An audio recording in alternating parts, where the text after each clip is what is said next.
to the Link Ventures Investor Spotlight. Thank you for joining us today. I'm your host, Tim Lazat. I'm the CEO and Managing Director of Green Life Capital. We're a private money debt investor. We have a syndicate of family offices, hedge funds, and ultra high net worth individuals.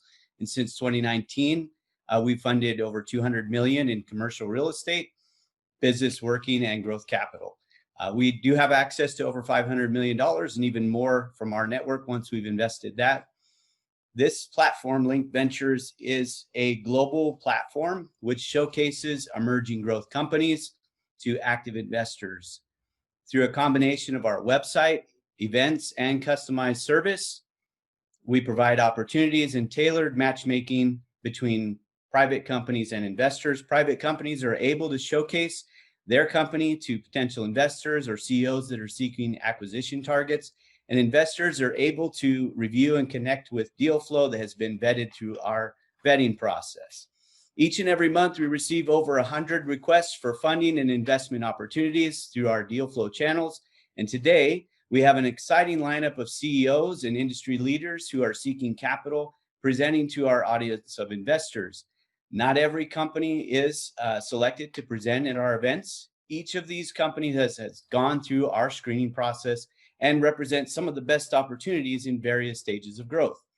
The companies presenting here today are in various industries, including advertising and ad tech, health and wellness, real estate, biotechnology, consumer goods and products that are improving the human condition, and legalized cannabis. I'm joining you from Las Vegas, Nevada, and we have an audience of members joining us from around the globe in various time zones. So whether it's sunny or dark, we want to thank you for taking time out of your day and joining us here today. I'm going to walk you through some of the housekeeping and our schedule here today, and all the times that I mentioned are in Pacific Standard Time. Today's schedule is also posted on the Link Ventures website at www.linkedventures.net, and this webinar will go till approximately 1:45 p.m. today, and from 2 to 3 p.m. today, we'll have a separate networking meeting that will follow. The networking meeting link will be in the chat. It is also available on the website under the Investor Spotlight tab. So please don't click on that networking meeting because you're going to leave this webinar and you'll be in a separate networking meeting. From 11:10 a.m. or approximately a couple of just minutes, from 11:10 to 11:20, you're going to meet our investor judges for today's event. From 11:20 to 1:25, you're going to hear from 5 showcase companies. And from 1:25 to 1:35, our judges and audience is going to be voting on the best presentation today. The investor judges are looking for companies that they would consider making an investment in. As an attendee, you can also vote the same way or how you felt, who you felt delivered the best pitch today. From 1:35 to 1:45, we'll be having our closing remarks and an audience survey where you can give us some feedback on how we're doing. After each presenter has finished their presentation, the investor judges will be asking drill down questions, and there'll be an opportunity for the audience to ask questions as well. If you want to submit a question to some of the companies, you can use the Q&A at the bottom of your Zoom app to type in your question. As time permits, I'll read the question and the presenter will answer audibly. Questions are only going to be considered after the presentation has been completed by the presenter and the chat has been enabled. Please don't spam the chat or put inappropriate content. We're all adults here. We're all professionals, so I don't expect to have any more discussions on that. Contact information, offering information, and videos from our presentation will be posted on the Link Ventures website next week, and we encourage you to visit the website often for all the latest updates on future events. You know, 2020 was quite an interesting year. We already envisioned that webinars were going to be a part of what we're doing long before we learned about the pandemic. Webinars are now becoming something that's new normal. Investors are making investment decisions and they meet with leaders and potential investment opportunities over platforms such as Zoom. Investing in early stage and emerging growth companies can be quite lucrative. Just ask Sequoia Capital and Ashton Kutcher, who were early investors in Airbnb, which recently just had an IPO. In fact, we learned from Ashton Kutcher that he's not just known as an actor. He's a well-known Silicon Valley investor now who's made over 150 investments, including $2.5 million into Airbnb from his venture fund. One of the things that we can learn from Ashton Kutcher is how he picks his investments. He says that he has 3 rules to go by. The first is that entrepreneurs must intimately understand both their product and the industry. The second, they must have a personality that will allow them to withstand failure and setbacks. And the third, they must get along well with him. So what are your 3 criteria that you're going to be looking for today? What will you look for as the companies that present here today? Our investor judges are going to be doing the same.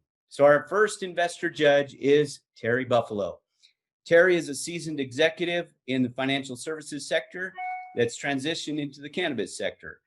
Mr. Buffalo serves as the Chief Executive Officer of American Cannabis Company, based in Denver, Colorado. His ability to convey complex information in concise and straightforward manner, combined with his expertise in investment, regulatory compliance, and audit, has positioned him to be an effective leader as his company continues to expand. Terry, would you please introduce yourself and tell us more about you?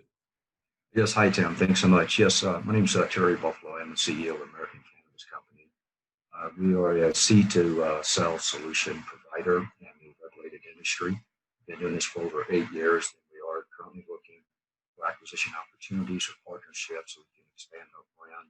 And primarily looking for the sector of plant protection is the area that we're looking for. And thank you again. I'm glad to be here today. I look forward to seeing the presentations that we have before us today. Thank you, Terry. Thank you for joining us and taking time out. Our next investor judge is Josh Kincaid. Josh was a securities risk analyst managing a $650 million fund in the investment banking industry with proven success in finance, compliance, and operations within highly regulated industries.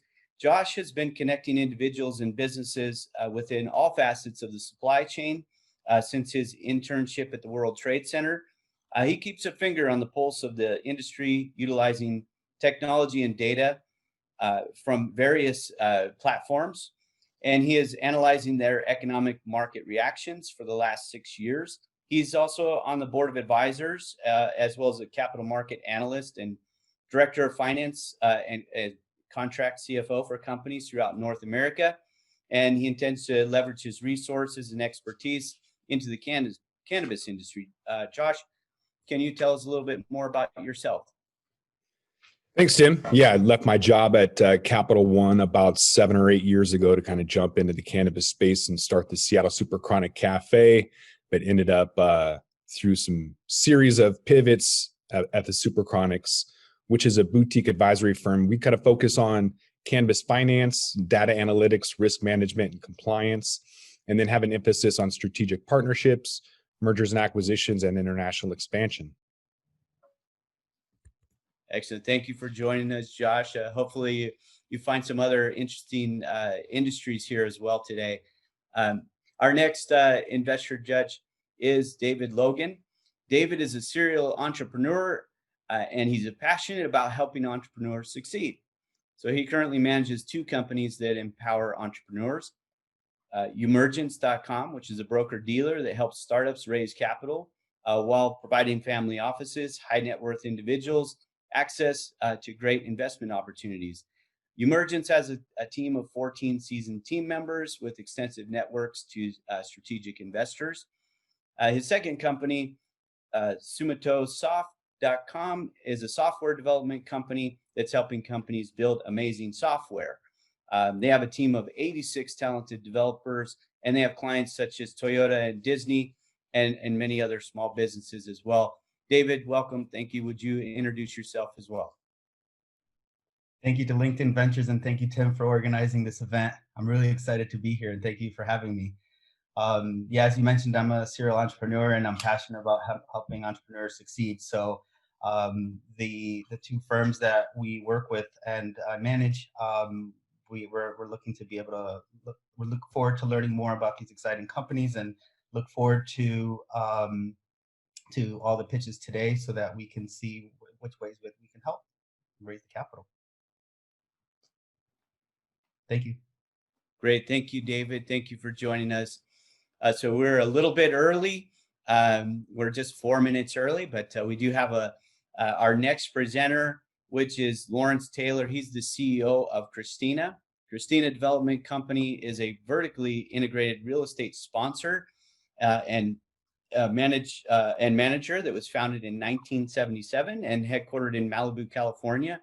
For more than 40 years, they have sponsored direct real estate investment in the West Side region of Los Angeles, including Beverly Hills, Brentwood, Century City, Malibu, Santa Monica, Westwood, West Hollywood, and Venice in the Silicon Beach area. They're executing a proprietary and proven strategy, which is focused on tax-advantaged wealth preservation and long-term capital appreciation. Hopefully, I didn't steal too much of your thunder. Lawrence Taylor, the mic is yours and the presentation is all yours.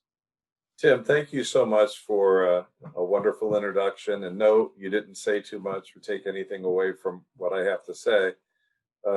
Real estate as an investment class, of course, has been around, for the ages. And I don't believe there's anything that we do that's any different than has been done over the last several hundred years since America became America.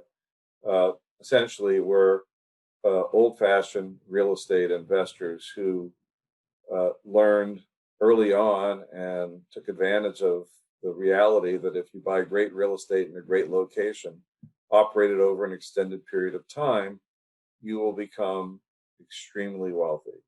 And so our investors have become wealthy, our firm has grown substantially, and we've stayed close to our knitting. The greatest fortunes in real estate are made by strategic, localized, geographically defined investing. More money is made owning 4 blocks of Madison Avenue in New York City than can be made investing in Des Moines, Iowa. So these concepts are concepts that, because of the change in law in 2012, ushered in 2012 because of the Jobs Act and codified by the SEC in 2013, for the first time since 1934, we can take what we've been doing, which is offering direct real estate investments to accredited investors here in Los Angeles and in California. We can market the opportunity nationally, and that's what we've been doing consecutively for the last 4.5, 5 years. And we're on our 4th private equity real estate company. We've literally done nothing to market or advertise or expand other than utilizing opportunities like this and posting things on our website. And we've raised a lot of awareness of the fact that people have an opportunity to live in Pittsburgh, Pennsylvania, and own a building in Beverly Hills, California. So the thing about real estate that we know from our experience is that real estate is something that people yearn to own because it's real, no pun intended, and it's tangible. And in times of distress, people really are looking to hold on to tangible things like gold, for example. But real estate is something that belongs in everybody's portfolio. But this country, since 1934 and the implementation of the Securities and Exchange Act, it has been the single most difficult thing for investors to access. There's just no efficient marketplace no efficient marketplace and no efficient way for people to own real estate because it's a very management intensive business. And every real estate opportunity requires a sponsor. But in a localized manner, in every city in the United States, there's firms like Christina that form entities, buy real estate, and every real estate investment is a composition of equity, debt, and property. And within every single state of the union until 2013, every state had their own limitations on how capital could be attracted and how people could invest, but very, very limited. And so we're very excited because our firm has grown substantially in the last 4 years as we've been able to form these private equity companies and provide a methodology and a system where people can invest. So we have investors from all 50 states, and we structure our real estate transactions the same way that we have for 43 years. And basically, investors investing in our private equity real estate companies are investing directly into the real estate. The money goes from the investor to the real estate. There are no private placement fees. There are no broker dealer fees. There are no intermediary fees. And because of our long-term presence in what I think is the greatest real estate in the world and the best climate in the United States and the best tax advantages we've seen since 1981, we're just very excited to be able to share the opportunity for people in all 50 states to be able to participate in this real estate. So, with that in mind, I'd like to take you through a few things that make Christina unique and special. Number one is location, location, location. There are very few places in the United States that really offer the same attributes that West Side region of Los Angeles does, which isn't to say that there isn't great real estate in other cities. We just don't know other cities as well as we know Los Angeles. But what makes Los Angeles special besides its climate? Well, it's the economy and its location in the world. It's the gateway to the East. It's considered the Silicon Valley of the world, Silicon Valley South, I should say. But as far as Asia is concerned in China, Shenzhen in Guangdong is the heart of the technology business in China, which is the second largest and only other superpower in the world. And the port of entry for everything coming in from China is Los Angeles, the port of Los Angeles, port of Long Beach. So you have this tremendous relationship between Shenzhen and China, which has only grown exponentially in the last 20 years, and particularly in the last 10 years. And so what you have is Shenzhen is considered Los Angeles' sister city, and vice versa. So there's direct air travel between these two cities. So when you take into account technology as it's a growing sector in Los Angeles, entertainment, tourism, climate, and all these other factors combined, there isn't a single better location in the United States. Now, that's an arguable point. A lot of people can argue that, Miami is better because it doesn't have state income tax, or Austin is cool. But none of these areas offer what Los Angeles offers, and none of them offer what the West Side region of Los Angeles offers. So the 7 submarkets of West Los Angeles are larger than the island of Manhattan. And the real estate opportunities here are endless because there is no longer any developable land.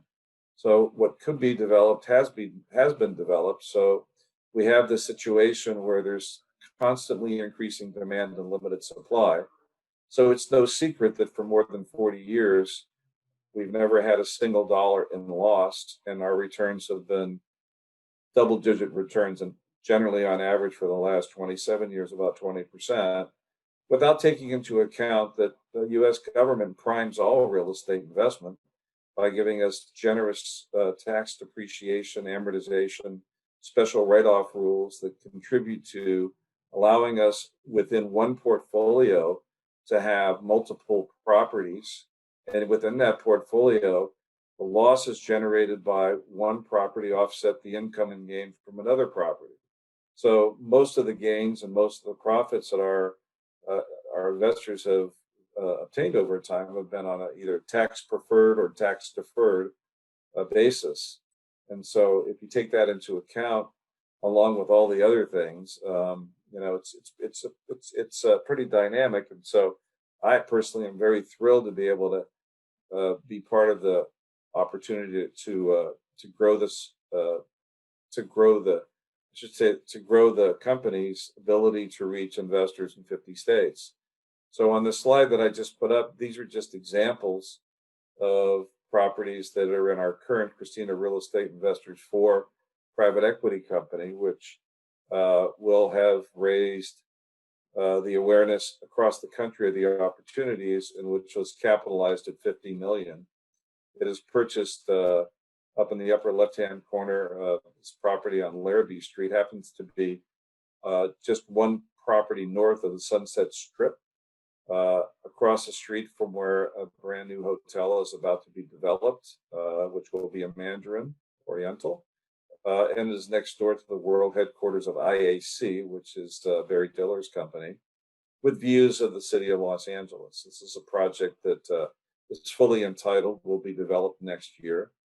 Next to that is 6615 Pacific Avenue. There's a property that was built about 58 years ago, before the Coastal Commission limited construction of this type. It's the only multi-unit apartment project built directly on the sand in the city of Los Angeles. It's priceless, and we bought it from the original developer, who was 96 years old and wanted to distribute his money to his beneficiaries while he was still alive. But again, every one of these acquisitions are unique, and they're a discount to market value. We don't buy properties at market and hope that they're going to become more valuable. We buy them at below market, knowing that when we bought them, they're already worth more than what we paid for them. So, for example, the Pacific Avenue property on Playa del Rey Beach, which is in the heart of Silicon Valley, is irreplaceable. We may convert this to a condominium project at some point. At the very least, the rents are about 75 to 85% below market. And under current city regulations, every time a tenant moves, we can move the rents to market. So we intend to substantially improve this. But this property that we paid about $10.5 or $10.9 million for, probably worth $16 million today. We've only owned it since October, but we just stole it. You go in the lower left-hand corner, there's these 4 properties on a street called Hayworth. I bought these 4 properties out of a portfolio due to the death of the 94-year-old patriarch who built the building starting in 1956. They are located 1 block from CBS Television City, which is about to be redeveloped into a major city within a city. It's been sold for about $900 million, and it's got a 10-year development plan. It's across the street or walking distance to the world-famous Farmers Market Grove Shopping Center. And it's also 1 block off of the West 3rd Street Shopping District, which stretches from the Farmers Market and the Grove Shopping Center all the way to Cedars-Sinai Medical Center to the west. It's a very, very popular growing street that we've been investing on this street and in this area for more than 40 years. We know it like the back of our hand. So what's exciting about these 4 apartment buildings? Everything.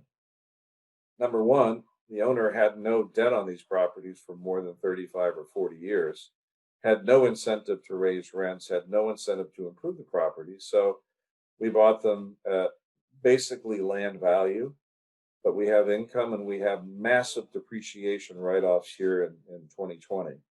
So we're gonna have tremendous losses, K1 losses, but we have positive cash flow on existing income, and the properties are probably worth 4 to 7 million more than we paid for them.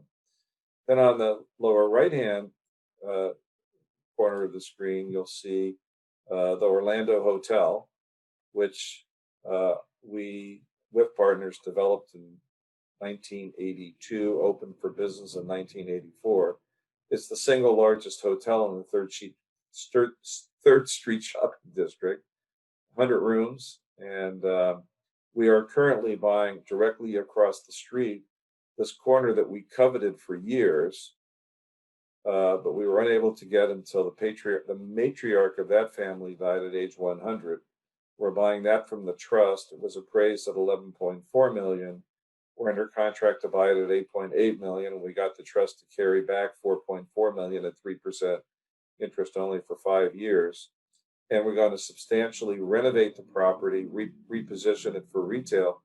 To be honest with you, it's just been zoned as a TOC Tier 2 high density property, which will allow it to be as tall as 7 stories and provide 47 residences with retail below. So we have two options. We could simply operate it as retail, do a cosmetic upgrade to it, or tear it down and build a new building. So we'll do both. We'll renovate it, we'll remarket it, relet it, and we'll also entitle it for something more to create value. So this just gives you an idea of the way we look at real estate, the way we acquire real estate, and really it's just the best of the best in terms of location. So I'll go on to the next slide if I can. Oh my God, that's just a picture of me. You don't want to show that. Anyway, 43 years. Barry, you have 10 minutes left for the audience for Q&A. Okay. But anyway, 43 years in business. I can't believe how old I am, but it's true. I started when I was 18. And collectively, you know, our team here has been together for a long time. So we do have probably more than 100 years of experience, but not broadly. We have never left this market. This is where we live and breathe. And the worst that we've ever done on an investment is make a profit. The best that we've ever done is make 9 times the original investment. But held over a period of time, our strategy is to return capital as soon as we can to our investors, but always on a tax-deferred basis. But once you have your own money back and you still own the real estate, it's like owning an oil well that keeps pumping for years with tax benefits. And on that, I'll open it up to Q&A.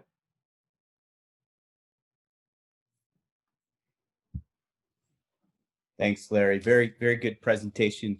Didn't realize you were just about done there. So we do have some questions, but let's get to the judges first, and let's open up some questions to our judges. We do have some questions coming in from the audience already, but I want to open it up to our investor judges to ask some questions first. And so do we have some questions from our investor judges? I'd be happy to begin. Thank you so much, Lawrence, for overviewing the opportunity. How has the pandemic affected your strategy with the potential demand decrease of commercial real estate in upcoming years when leases expire? I mean, aside for the negative human effect, illness and death, which is unfortunate, and which we're all trying to avoid, I'm just giddy as I could ever be. I'm like a child at Christmas time because, you know, with you know, real estate in decline and properties in trouble, hopefully, that just creates more opportunities. And we're seeing a lot of opportunities now in the hotel space and in the retail space, which we've been seeing for years. So we're heavily focused on those areas. But as far as how it's affected our portfolio, we'd lie if we told you that it doesn't, because we have some tenants that have not been able to pay due to COVID. And we have more vacancy than we've ever had because with offices closed, people don't have a need to live too close to work. But, you know, again, we have a multi-exit strategy. So on some of the apartment projects that we were delaying, demolishing and replacing with safe housing, we're just moving forward with those redevelopment opportunities now. So for us, it's a benefit. It's a detriment for society, but it's a benefit for us on the West Side. Thank you. Excellent. Do we have any other questions from our investor judges? Yes, hi. Lawrence, great presentation, and congratulations on your long-term success in real estate. On each one of your deals, do you look to raise separate entities, or is Christina one basically holding company that owns all of the portfolio, all of the real estate? It's a great question. And when I was talking about the Jobs Act and the ability to reach accredited investors in 50 states, we just simply changed our model. For 23 years, we were single asset syndicators. For 16 years, we had Wall Street investment banks as a partner. And since 2013, or 2014, I should say, we formed one entity. We fund it with a certain amount of capital. Christina Real Estate Investors for is $50 million. And that entity buys as much real estate as it can with its equity. And every asset within there is a separate LLC, which the parent is the company.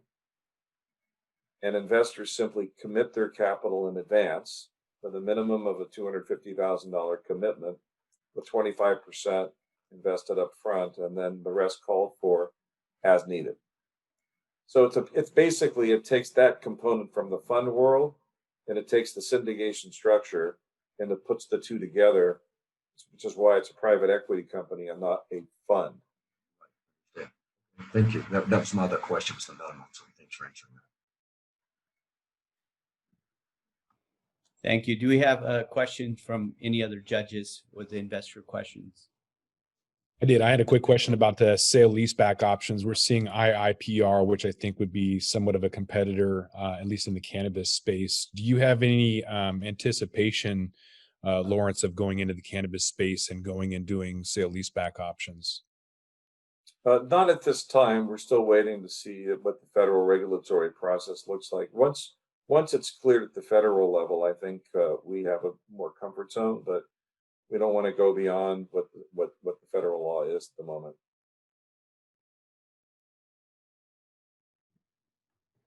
In fact, I would mention that a lot of our loans on our properties are through federally insured institutions that have an absolute bar to leasing to any business that's in the cannabis business.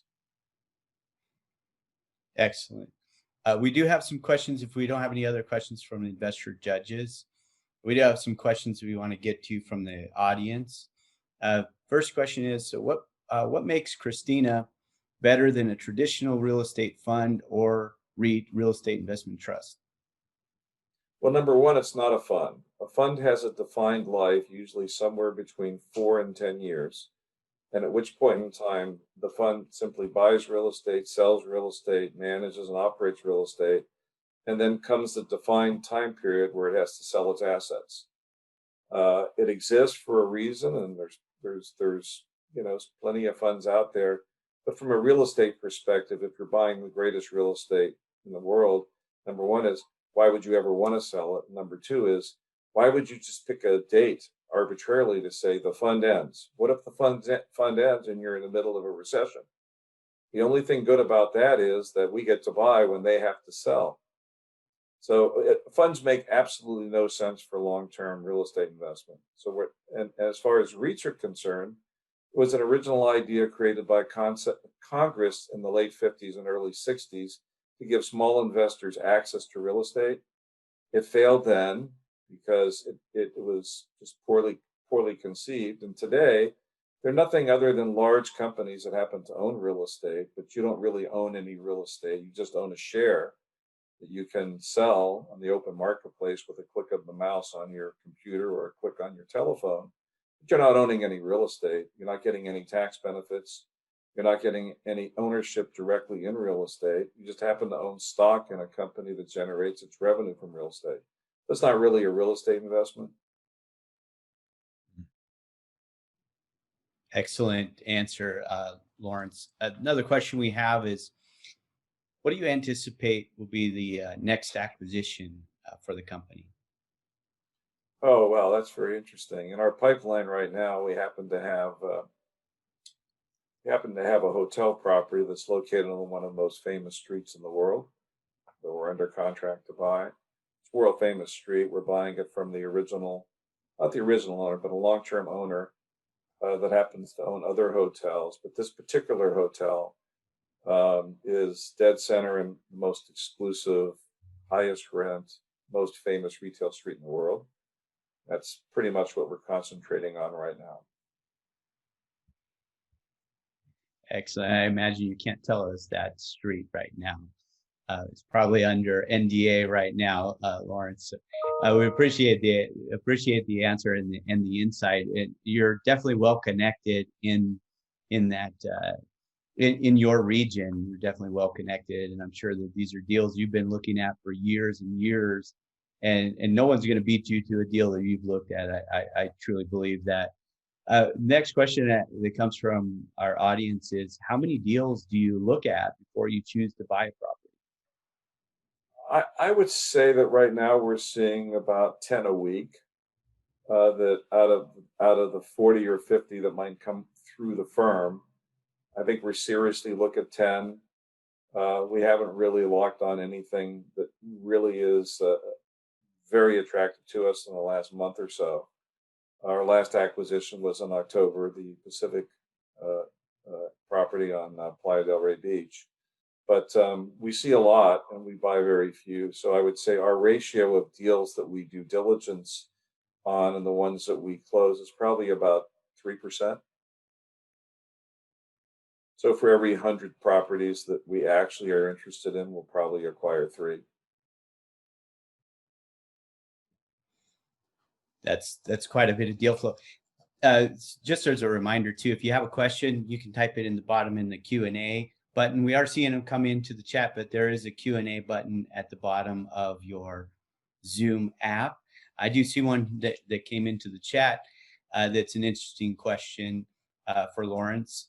Lawrence, how do you pay the investors? Is it on a per I just missed that. Is it on a per project basis, or how actually do investors get paid from?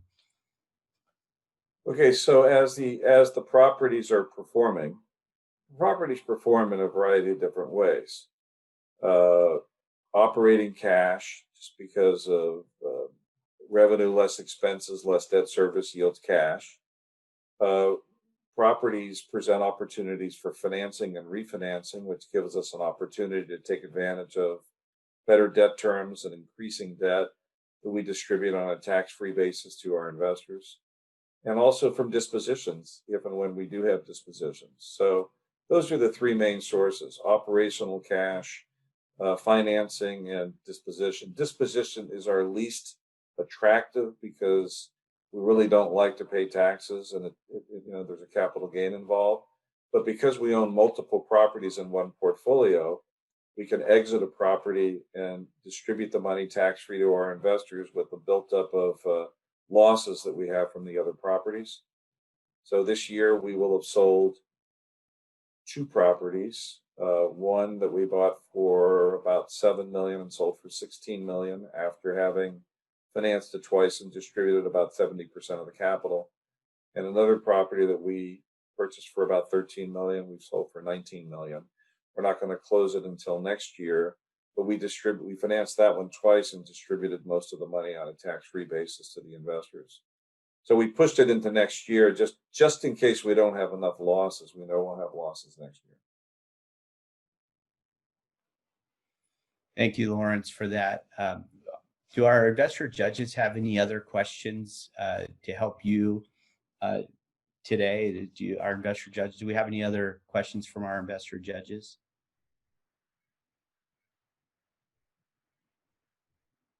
I do not. Yeah. Seems like we're good there. Okay. David, did you have a question, David? Yes. I was just going to ask, are any of the locations in your portfolio in an opportunity zone? Not a lot of opportunity zones in the prime markets that we're in. None. No. And also too is that we don't think the opportunity zone investment makes a lot of sense without further government support in the form of tax credits and bond financing. So we think it's an interesting concept under the Trump administration, but it's going to take another few years before it becomes attractive enough to want to use it as a 1031 option. It's kind of a last resort option the way we see it. Thank you. Thank you, Mr. Lawrence Taylor, CEO of Christina Development. Thank you for your presentation today. Excellent job, and thank you for answering the questions. Just as a reminder too, you'll be able to join the networking after this. We'll have a separate meeting. The link will go into the chat. There'll be a separate networking meeting. Some of the Christina team will be there as well, so you can go ahead and meet them and ask additional questions if you had. We weren't able to get to all of your questions. So our next presenter is Davina Kayanoi. She's the CEO of Element Apothec. Element Apothec is a new disruptive CBD brand that's redefining the body care and wellness industry. Element Apothec is a trustworthy brand that's conscious to consumers, what consumers are demanding. So they've crafted clean, safe, and effective products with a medical oversight and are committed to complete transparency. They look to disrupt and change for the better an industry that has abandoned responsibilities to their consumers' well-being and health. And I hope I didn't steal too much of your thunder, Davina. So it is all yours. Great, thank you. Yeah, I was thinking that was some of my lines. I'm just kidding. So thank you so much, Tim, for putting together this event. And I really am honored to be here, especially in the presence of such incredible companies and investor judges and audience that's here. So as Tim said, I'm Davina Kawanohi. Everyone always gets the AO wrong because in Hawaiian, AO is ow instead. So I'm Davina Kawanohi, and I'm the CEO and co-founder of Element Apothic. I'm going to share my screen now and share the pitch presentation. All right, so Element Apothic is a new CBD-focused body care and wellness brand, just like Tim was saying, and we're really focused on bringing transparency and trust to this market, which has been plagued by suspicion and a lack of integrity. We seek to elevate this growing $16 billion industry by bringing our luxurious line of clean, safe, and effective products to the conscious consumer. An interesting thing about Element Apothic is that we were born in a kitchen, not a lab. We didn't just join the industry to try to make money, which is okay, but there really is a story behind our brand. My great aunt was diagnosed with several medical conditions and autoimmune diseases about 10 years ago, actually 8 of them. And a lot of the medications that she was being prescribed were causing more severe side effects, where she was actually partially bedridden. What she did was she took her health into her own hands. She became certified in plant-based remedies and essential oils and started creating products that helped her and countless others. She actually created over 40 custom formulations. Someone would come and say, hey, I have this, and she would make something for them. So we really have an incredible suitcase basically of products, although we'll never launch that many, but we do have access and understand how they work together and how they have helped people over the years to be truly effective. What we did in forming Element Apothic was took those formulations, looked to bring a medical advisory team together, and now we're bringing those products from the kitchen to the world. One of the problems today in this space is that consumers don't know who or what to trust. As many of you know, the consumer today reads articles. There's constant FDA warnings about toxic and harmful ingredients, about inaccuracy in CBD. And so consumers really don't know when they're looking to turn to CBD, what products, what brands are there to help them. On top of that, there's so many companies that are white labeling. There's no transparency and a lack of variation. There's little or no medical oversight. Very few companies have a medical advisory team and are really looking to help elevate the industry. There's a lack of consumer education, and brands do not meet the needs of the conscious consumer today. The conscious consumer trend continues to develop, especially with COVID-19. People are really looking for brands and products that they can trust. The focus on self-care started obviously way before COVID, but I think it's only continued to increase, and really are looking for socially responsible companies. There's also a lot to be done with education in this space. The consumer knowledge of cannabis and CBD and dosing is really lacking. Over 70% of people are unfamiliar with terms like the entourage effect and the endocannabinoid system, which was a study done by Oasis Intelligence Survey. By focusing on consumer education, we can all help to elevate this industry and bring over those consumers that heard about CBD, have heard about cannabis, and are now ready to try it. So what's the solution? What are customers looking for? They're looking for a company like Element Apothic that has clean and safe products, complete transparency. We partner with a blockchain company so that consumers can see every ingredient, and eventually we'll have a map that they can see where every single product comes from, and we have very detailed COAs on all of our products. We have medical and scientific oversight, and I'll go over later our medical advisory team. We do have innovative and effective formulations. As I mentioned, these products were created for a need. Every single ingredient in there really has an impact. In addition to that, we're using CBD, CBG, CBN, some of these minor cannabinoids, and we're continuing to look to explore other ones as there's more research done, because they really do make the products that much more effective. Our never ever promise, it's really important to us. It's our promise to our consumer that we will never ever use any harmful or toxic ingredients in any of the products we create. And on top of that, consumers are looking for brands that focus on sustainability. Our Nourish lotion bottle, you can see there, is actually made from a sugarcane ethanol, which is really cool. And we're utilizing glass and post-consumer recycled products as much as we can. All of our outer packaging is cardboard. And so we're really, again, trying to meet the needs of the consumer so that they can turn to Element Apothic and feel like they can trust us. We also joined 1% for the Planet because we are a company with a purpose, and we want to not just say that, but actually continue to do that through all of our actions and being held accountable to that.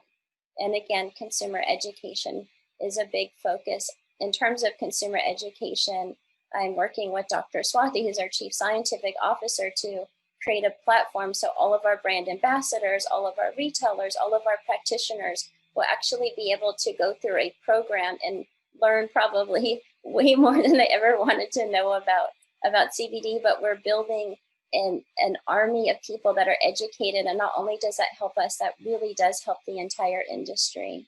And an interesting thing is Dr. Swathi actually created a similar program for pharmacists that was actually approved by PharmD for accreditation. And so it's really thorough and really impactful. And we'll break that up into a whole bunch of other types of content to really give that to the consumer. And as you know, many of the people know in this space, the market opportunity is huge. It changes depending on obviously what you look at, but expected to reach approximately $16 billion in the next couple of years. And what's really interesting is there's 240 million new consumers that are expected to come into the market. On top of that, with the products that we have an opportunity to tap into the wellness market. And so it really gives an opportunity for exponential growth. In terms of our financials, we have built an aggressive financial plan, although we think we can probably even do better. With their unit economics of 3-to-1, we have really great retail margins and wholesale margins as well. And we'll be able to continue to improve those as we have more orders and are able to do more bulk purchases of some of our ingredients. So how does Element Apothic stack up? We really feel like we check all of the boxes in terms of what the consumer is looking for today. And yeah, the market is crowded and there are some other brands out there, but there really is a space for a company like Element Apothic to have success. And the team. So as an investor, you want to know, so this is great. The consumer likes your products, but how as a company are you going to be successful? Well, we've built an incredible team with over 60 years relevant experience in CPG and e-commerce, marketing, manufacturing, logistics, team building. Myself, I've been in the internet technology space and started out building teams for startups. I have my own entrepreneurial experiences of launching brands. And so I really know how to bring people together, and I understand the requirements to be successful as a company. We also have a great advisory board that has really helped us be able to be where we are at today. I'd like to highlight our medical advisory team. As I mentioned, we have our Chief Science Officer, Dr. Swathi, Dr. Marvin Singh, who's a diplomat of the American Board of Integrative Medicine. He recently became the head of integrative medicine for UC Irvine, and Dr. Raja, who also is an adjunct professor at UC Davis and has a very successful, a practice. And why did we build this team? We built this team so that not only for the consumers that they can trust that we're creating products, but we want to be innovative. We want to make sure that the products we continue to create are truly effective, that are really impactful. And so we can build the trustworthy consumer. Practitioners can turn to us when they're looking for a company that has products that they feel comfortable recommending. And what about our products? As I mentioned, we do have a line of products that are innovative and highly effective. We have 2 tinctures. The tinctures, depending on what they have, either of CBD and CBN, CBD or CBG, our relief balm, which we've incorporated CBG, CBN, and CBD, our Nourish lotion, which is CBD, CBG, and our face serum, which also has CBD and CBG. And so we really have looked to incorporate these minor cannabinoids. And as I mentioned, as we look to create new formulations in the future, we're looking at some of the other ones like CBC and THCA, which within themselves have variations in terms of how they can help improve products. And so how do we put our products out there? How do we look at our consumers? Our customer, we really look at from a psychographic perspective.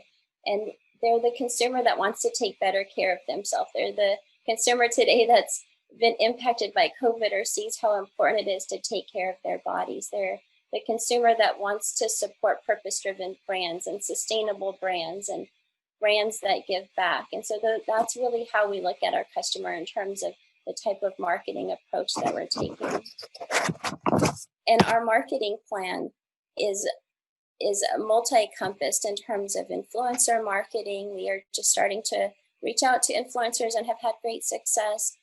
Content marketing, especially on the educational side, is going to be really important. Social media, to get out there as much as possible. Obviously, with social media ads, it's a little challenging, but we found ways to be able to work through it.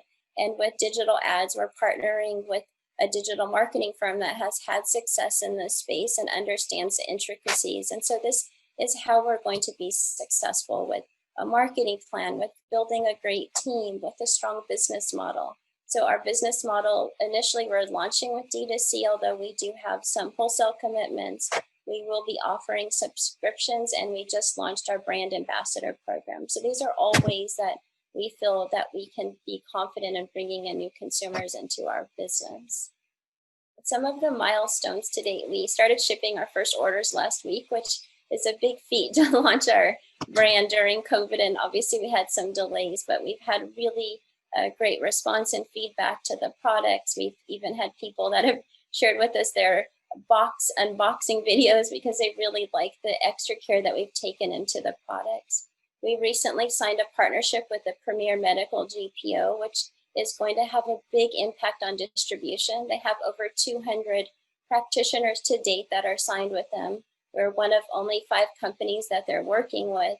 And so these practitioners already have a pre-vetted selection of companies that they can recommend to their consumers, and we're working with them on some special education. It's going to be a really great opportunity. We have retail partnerships already that we've established, as I mentioned, secured influencers and tier 1 media outlets that are going to start publishing editorial pieces on our company and our products. We've received pending B Corp certification and are in the thick of the full B Corp certification and 1% for the planet. And I talk about these certifications, CertClean certification, Clear for Me, and Leaping Bunny, because these are ways that we're going to help build trust with the consumer. CertClean certification validates that we don't use toxic ingredients. Clear for Me, Ulta works with, and that's who they use for their conscious beauty. Leaping Bunny to say that we are cruelty-free and vegan. And so these things continue to build trust, not just with the consumer, but also as we reach out to retailers and practitioners to work with. We are currently raising $500,000 on WeFunder, and we're doing that both through a Reg CF and a Reg D. And we went this route partly because of where we were at in terms of our launch, but also we wanted to have everybody participate and gain some traction along the way. And what's great is anybody can invest. You can invest if you're unaccredited for as little as $100. You can go right now to WeFunder and invest $100, or accredited investors can invest as well at a larger sum. You may be asking yourself, why Element Apothic? Why are consumers going to turn to us? Why should an investor turn to us? It's trust. It's trust with the products we create. It's trust with the team that we've built.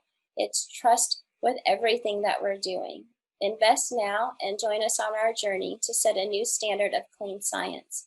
Element Apothic, never ever anything but good. Thank you so much. Excellent presentation, Davina. Thank you so much. And certainly we enjoy your promise, your never ever promise. That is excellent. Excellent job of your leadership there as well. I want to open up the questions to the investor judges. Do I have a question from our investor judges? David, you have a question? Yes, Davina, great job. What is the cost or the unit cost per the unit price per tincture, per balm, per lotions and serums, and like the margins on those? If Yeah, you could. so our unit cost is about 3 to 1 in terms of the margins. Retail, we're looking approximately about 85%. Some of it higher depending on the variation of the tinctures and the ingredients. And then on the wholesale side, we're approximately about 65 to 75%, again, depending on the variations of those products. And those will adjust, especially because we do use those minor cannabinoids. And right now, CBG and CBN are still relatively expensive. Those prices, we have seen a drop over the last several months and expect to continue. And there's companies that are formulating a combination of the minor cannabinoids. And so we'll have some adjustment in that. That will be an improvement. That's about where we're at right now. Thank you so much. And then just a follow-up question in terms of the sourcing of a consistent CBD, do you foresee any potential problems with that? I mean, currently, I think the company that we are sourcing from, I feel really confident. They have organic certification. They're a trusted company, and so I'm not really too concerned about that. The COAs are amazing and clean, and they're continue to be consistent with the products that they're providing. Great, thank you. Davina, can you also provide your link to your WeFunder campaign in the chat? So if there's someone here who wants to go over and make an investment into your company through the crowdfunding, they can do so. Okay, yeah, definitely will. So do we have other questions from the investor judge panel? Davina, great presentation. I know you've got a big mission ahead of you, being transparency in the CBD business in general, and you tell a great story about your aunt, how this all came about. I don't know how many SKUs you currently have, but I was wondering, how did you come up with those? As far as, did you use some type of analytics to understand what would be the biggest demand in the market for these products? And again, you said you do have COA testing. Are you testing the products with your ingredients before you make the product, or are you only doing the testing afterwards? Because again, it comes down to, like you say, trusting. And I can assure you, from our perspective as a company, we tested about 20 different CBD products last year, and 99% of them came back with 0 CBD. So there's a big uphill challenge to be able to win the trust out there. And I'm just wondering again, if the marketing budget is going to be there, what you're asking for, because I see I show you at 30% as your budget of the marketing cost of the 500 grand. I just don't know how much traction you're going to be able to get with that at this point. Yeah. It's a you've got a big battle ahead of you, needless to say, to earn that trust for the CBD side. Yeah, I do know that we have a big battle ahead of us, and I really do feel confident that we're going to be able to overcome this hurdle. And so to go back to the first part of your question in terms of how did we come up with these products, we did a lot of market analysis in terms of what were the products that consumers are really looking for, especially the conscious consumer. What do they need to help support sleep or help support anxiety? And so we look to the products that really would have the easiest market adoption and what's already out there, but also how could ours fill a little bit of a different angle than some of the other products are created. We also had a lot of customers that were before that had worked with my aunt, and so that also helped tell the story of what products they often were using and were demanding as well. So that's how we got to it. We are now working with the medical advisory team. Once we launch these products, obviously we have to continue the R&D, and they're looking at some of the things that they have seen as some of the common needs to support some of these other needs and conditions. You have to be so careful in what you say, but we are looking to really create products that help fill the void in what exists. But we launched with the products first that were the easiest to adopt for the consumer. In terms of the marketing budget, yeah, I think we probably 30%. It probably initially is going to be much more than 30%. We expect most of the raise is that we're continuing to do is either going to go towards marketing or for actually the sourcing of the products and ingredients, and then all of the other stuff that follows, because we do have to reach the consumer that has kind of been disenfranchised, like you said, by all of the negative feedback, all of the inaccurate, promises that are being made and testing. And so that is why we are focused a lot on education. But that's all going to be money to push that out there, and marketing, and really being able to cut through the noise. Thank you. I know I asked you a lot. Thank you No, so it's okay. much. Sorry, Josh, I didn't mean to take some of your time, sir. Those good questions. Yeah, Davina, I wanted to ask a couple questions about the percentage of expected revenue from wholesale versus retail. 85% on retail, or excuse me, wholesale margins are good. What's the percentage of wholesale that you're going to have versus retail, though? Yeah, I mean, right now we're primarily focused on our direct to consumer, so we expect that to make up a majority of our money coming in. But we did have this opportunity to partner with this GPO group, and so that's quickly going to change the dynamic in terms of what that looks like. Our goal is to get to about a 50-50 ratio, but it might actually shift heavier right now to start with this opportunity and some of these other wholesale opportunities that we're getting right now. And then with the convertible note, is there a discount and a cap that goes with that? Yeah, so there's a discount that goes with it. There's a 10% discount, and there's a 7% interest on that. Okay. And then intellectual property. Is there anything, and also with roadblocks with the FDA, do you foresee any issues with the FDA, and do you have any intellectual property at the moment?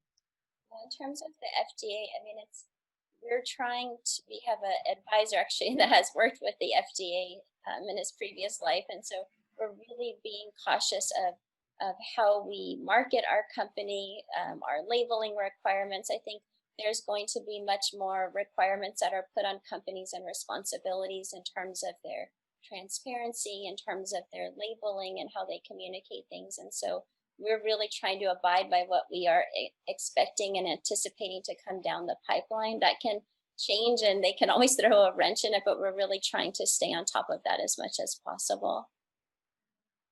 And then what was your other question? I apologize. The questions I had were about intellectual property. Yeah, so in terms of intellectual property, we have started to look at exploring patents and things like that. It's kind of tricky in the CPG space and with formulations, but we have been really protective over our IP and our formulations, and in terms of the agreements that have been signed with the manufacturer that we work with, and really are holding those formulations close. But we are also exploring the possibility of looking at maybe patenting a combination of our own special mix that goes into each of the formulations, so that we hold that IP.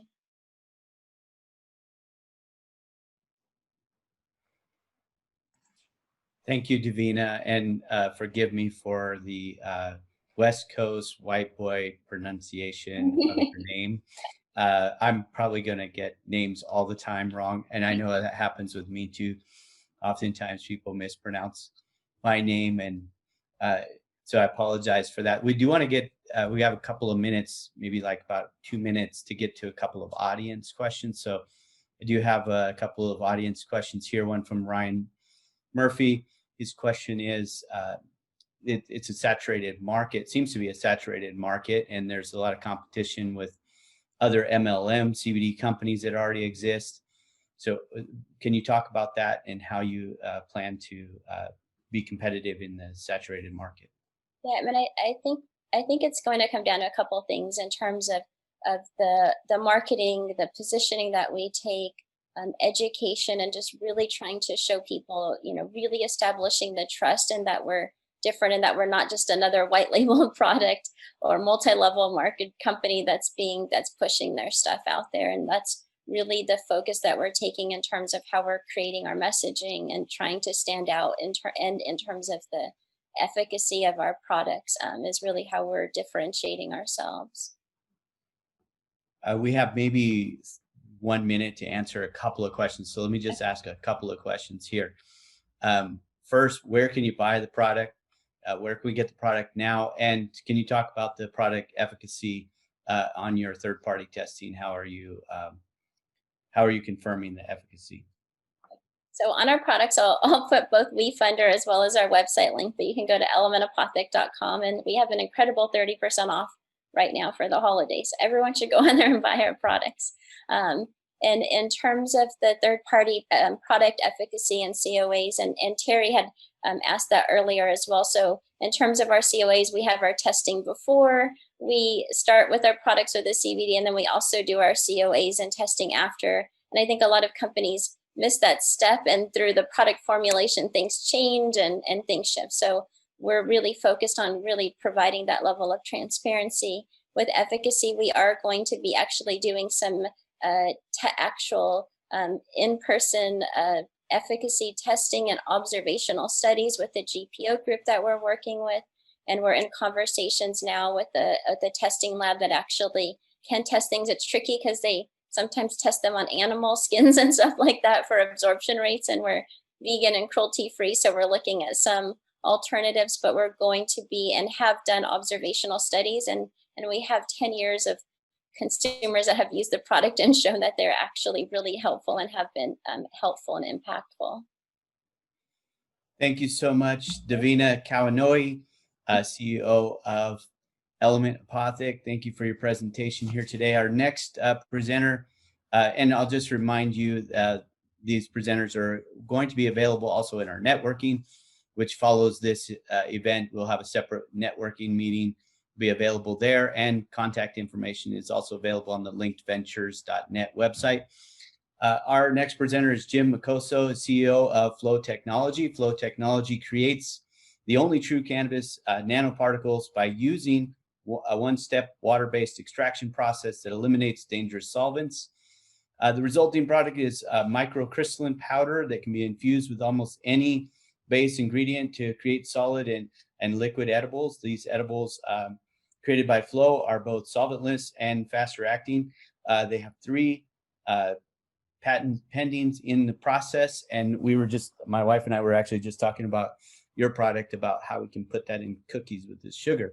So we were actually talking about that this morning. So hopefully I didn't steal all of your thunder, but Jim, it's to you now, Jim Micoso. Hey guys, thank you for the opportunity, Tim. Really appreciate it. Happy holidays to everyone. Hope you guys are all finishing this year well, despite what's going on with COVID. And to my other presenters, best of luck, and hope you have success with all your raises. I'm going to share my screen right now.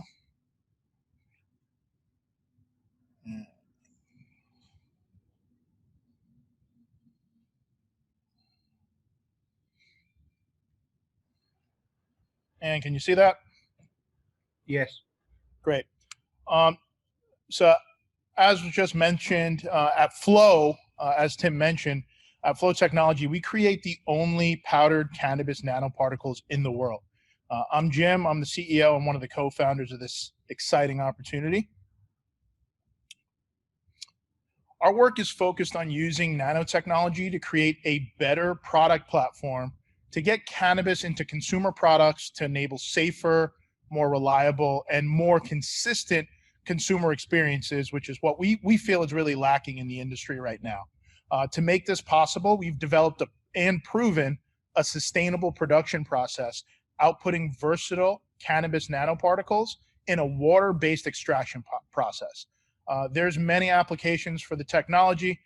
For us, we're going to go after the lowest hanging fruit first, and that is using our technology to create infused ingredients like sweeteners, salt, cocoa powder, dried milk, and others, and selling them directly to product manufacturers in a B2B model. At the moment, the bar for consumer products is exceptionally low, but that's going to change. What we found in the market, and we've been in the market, in the regulated market for 6 years, and what we've seen is that leading companies have yet to make quality their highest priority, and often are selling contaminated products, or as Terry pointed out, products that don't have any cannabinoids in them at all. Industry standard is to use harmful solvents and additives to create these products. I think Davina did a great job of illustrating in her industry specifically some ways that companies are trying to go around that. But given our experience in extraction, we found that most companies to create infused products like food, beverages, cosmetics and supplements, they're taking the sticky, messy, difficult to work with extract and then using things like solvents, surfactants, and emulsifiers to try to create stable products. As a result, end consumers are having inconsistent product experiences and unwanted side effects. At Flow, we've incorporated methods from the pharma, food, and beverage industries into several patent pending technologies used to create our product platform. As Tim mentioned a little earlier, we're using water in a sustainable extraction process to produce powdered extract. We then take our nanoparticleized extract and then combine it into new types of product ingredients. And really what this enables us to do is create a wider array of options for CPG product manufacturers at very competitive pricing.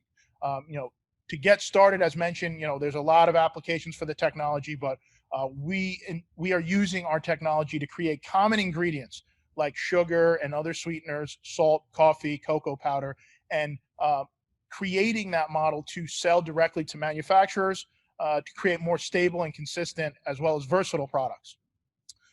We all know this already. Davina outlined this in her slides as well. The market is a huge market and growing. This year, we estimate Technavio estimates between $14 to $15 billion global market and growing to over $45 billion by 2025. And the target customers that we're going after are 30% of that market.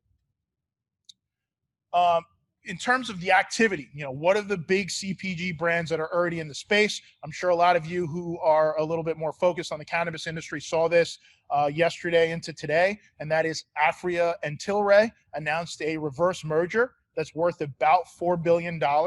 And if you read a number of the articles, with Bloomberg probably being the one I'd highlight the most, that merger is to take advantage of the US and European markets and the expansion of consumer packaged goods, specifically food and beverages is what they mentioned specifically. A couple of other companies that have made investments into the space from the consumer packaged goods side. Constellation Brands, we all know about, $3 billion in Canopy. Altria, $1.4 in Kronos Group. Molson Coors, $43 million in Hexo. Anheuser-Busch, who is a part of this Tilray transaction, invested $38 million for beverage development with Tilray in a joint venture.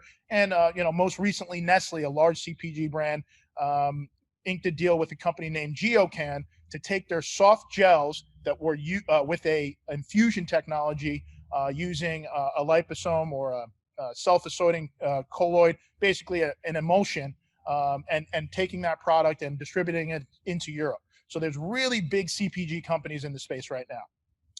For us, given the quality of the products that we're outputting, this is how we're going to make money. Our business model is based in these three revenue channels, and that is partnerships with large companies in supply and development agreements, of which we've signed a couple of letters of intent with our first round of customers already.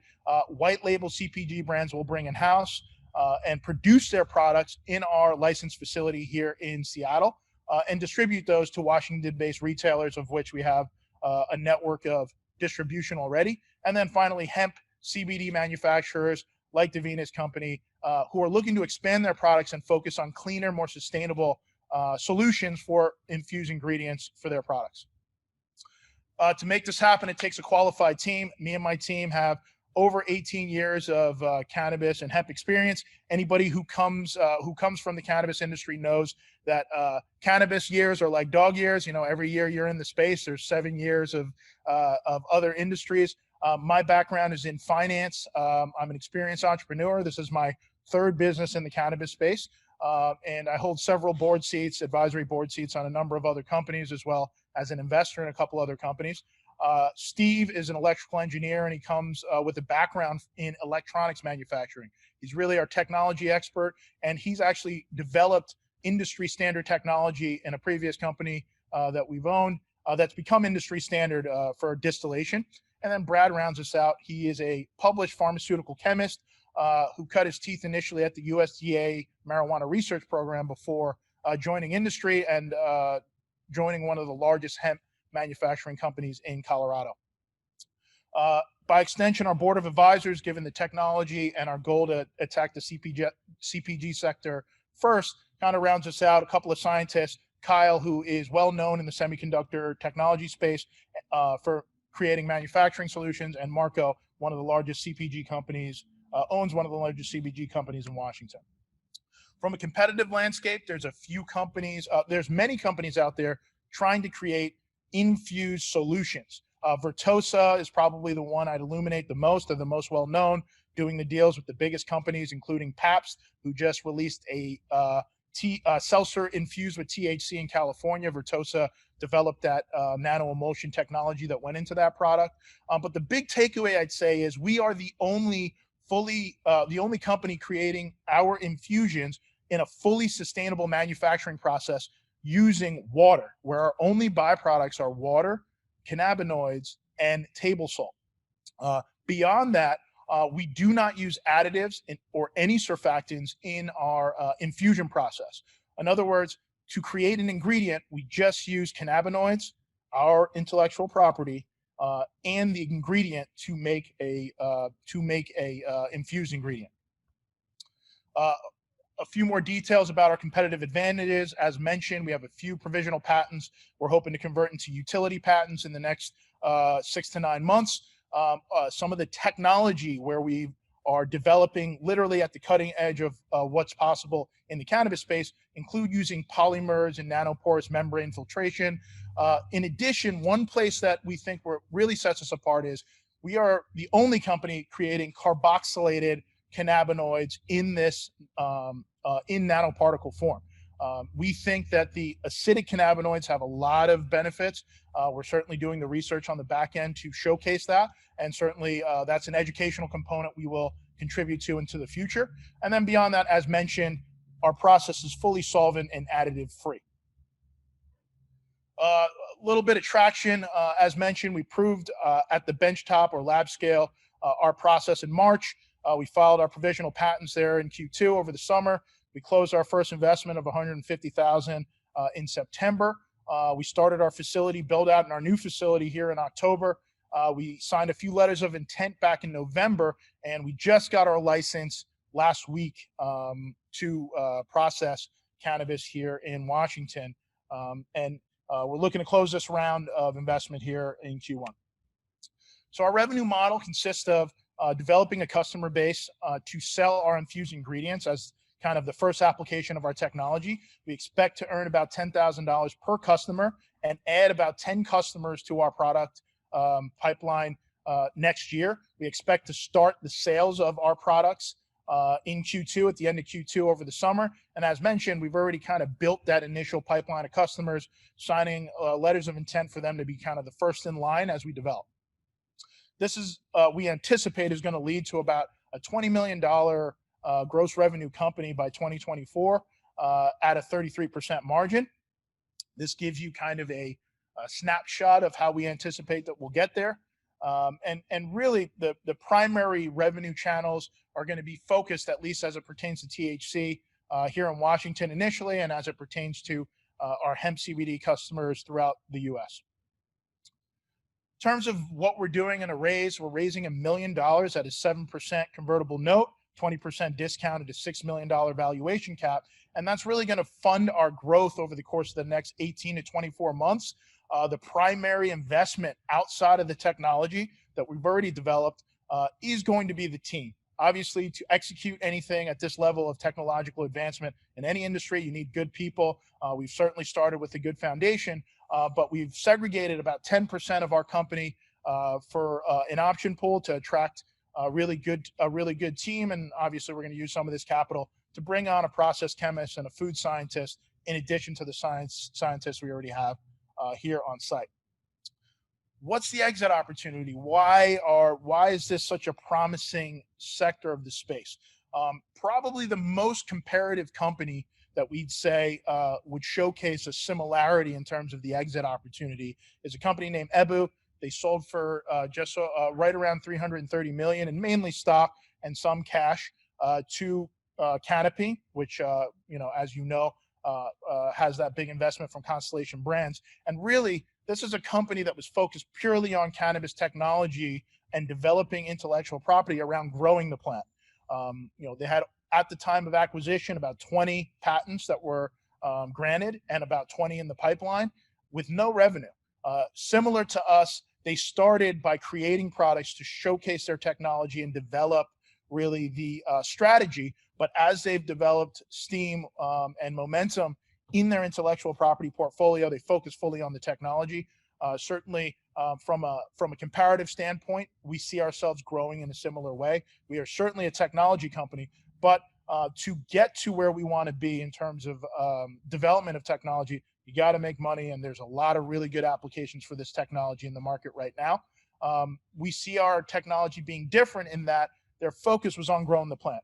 Our focus is fully on how to take what is produced in a developed plant, extracting the things we want, and cleanly and efficiently and scalably introducing that into consumer products in a very consistent way. Our focus in technology is on processing and ingredient and product infusion. So we see a lot of promise there with that comparable. Thank you very much for your kind attention, and I'm happy to answer any questions you may have. Excellent. Thank you, Jim Makostos, CEO of Flow Technology. I want to open it up the questions to our investor judges. Before I do, I want to remind the audience, if you have questions, use the Q&A at the bottom of your Zoom app. There is a Q&A button where you can type in your question. The panelists will then see your questions so we can get to your questions and I can read them aloud. Do our investor judges have a question? Yeah, I do. Jim, want to start off asking, well, great presentation, by the way. Love that deck. Good job. Quick follow-up on carboxylation and nanotechnology. Immediately to me, that's kind of a precursor for kind of overdosing on THC. Is that the reason why you're going towards that? What's kind of thought pattern behind that, and what are you going to do with it? Great question. The reason why we are doing this is because of exactly what you mentioned, which is there are already people who are consuming way too much cannabis unwittingly or unknowingly. And it's because of the delayed onset usually associated with eating something, having it go into your gut, and then pass into the other parts of your body for processing. There's anecdotal evidence in other industries already about cannabinoid nanoparticles, and there's very little information as it pertains to the cannabis industry of how the particle size of, let's say, a cannabinoid or a cannabinoid-infused ingredient affects the uptake, or bioavailability is the term you'll hear that people have borrowed from the cannabis industry. So the goal in the background of what we're doing, and we're already in discussions with a prominent university here, is to set up the studies to do the research for the nanoparticles and the particle size specifically affecting the uptake of these products. I think what we will find, and you've seen this in other industries anecdotally, is that as we control the particle size of the cannabinoids we are delivering in our products, we will then see more consistency with the consumer experience. And ultimately, the really big companies, the companies that we haven't seen get involved in this space from a food, beverage, and supplement standpoint, the reason why we haven't seen them join in is because we cannot consistently produce consumer experiences that are consistent and without unwanted side effects. So the goal for us starting this company in terms of creating infused ingredients is to create a more consistent experience for consumers. And that's why we went in this direction. To your other part of your question about carboxylic acids, that we know, right, when it comes to THCA, that doesn't give you the euphoria, right? So it doesn't have a psychotropic effect. It's only when you decarboxylate it through heat or oxygen exposure over time that you get this THC, which gives you the euphoria.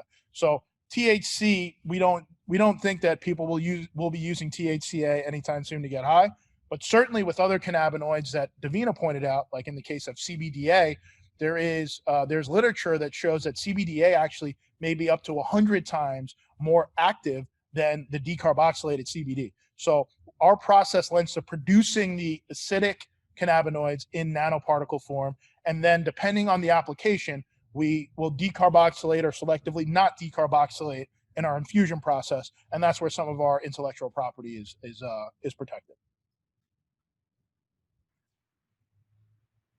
Excellent. Do we have another question from our investor judges? We have a lot of questions coming in from the audience as well. Do you have any other questions, Terry or David? I have a quick one, Jim. Great presentation. Love what you're doing. And definitely there's a need for consistent deliverable in the market for products. What is your current structure, though? I know you said you did a first raise of 150,000. You could just kind of tell me real quick what your structure is right now and how many investors you have. And then also, when are you looking to bring on some type of sales team to start marketing your product once it is available? Absolutely. So you asked specifically, what's the structure of our business? How many investors do we have? And what are we doing on the sales front? So the structure of our business is a corporation. We're set up as a Delaware corporation. The round that we're doing now, the $1 million raise, the convertible note was a part of that round. They were first money in at 150. In terms of investors, outside of the team that I have here, they're the only investors in.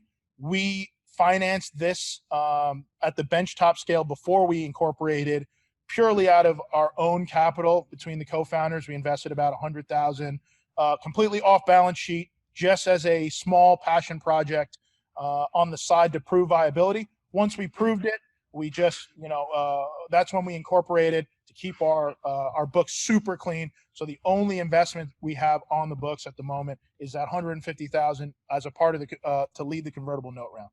As far as sales are concerned, we have a sales manager, VP of sales, in our other business that we're bringing in on this business. He's exceptional. He has over 40 years of sales experience, and we have a group, one of the groups that's looking at us already for investment, that is a marketing and distribution company that's looking to potentially join us in the sales effort. But beyond that, we have a lot of experience in this industry. We've been selling products in this industry for a long time, which is why we already have several companies that have already agreed to be our first customers because they believe in what we're building out. So great question.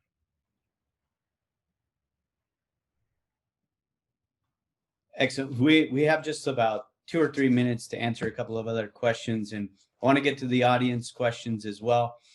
I'm going to combine a few of the questions, and I think some of them have already been answered.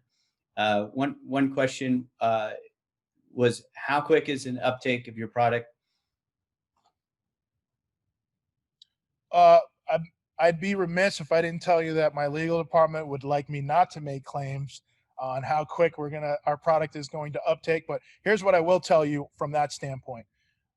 When it comes to uptake or bioavailability, our first research endeavor is looking into just that, the difference between our nanoparticles versus other forms of creating encapsulated nanoparticles that's common in the industry, versus just using distillate and solvent to create infused ingredients, and doing a PK and even a PD study, or for those that don't know, a pharmacokinetic or a pharmacodynamic study on exactly how quickly or how differently those formulation methods uptake in the body. So here's what I will say.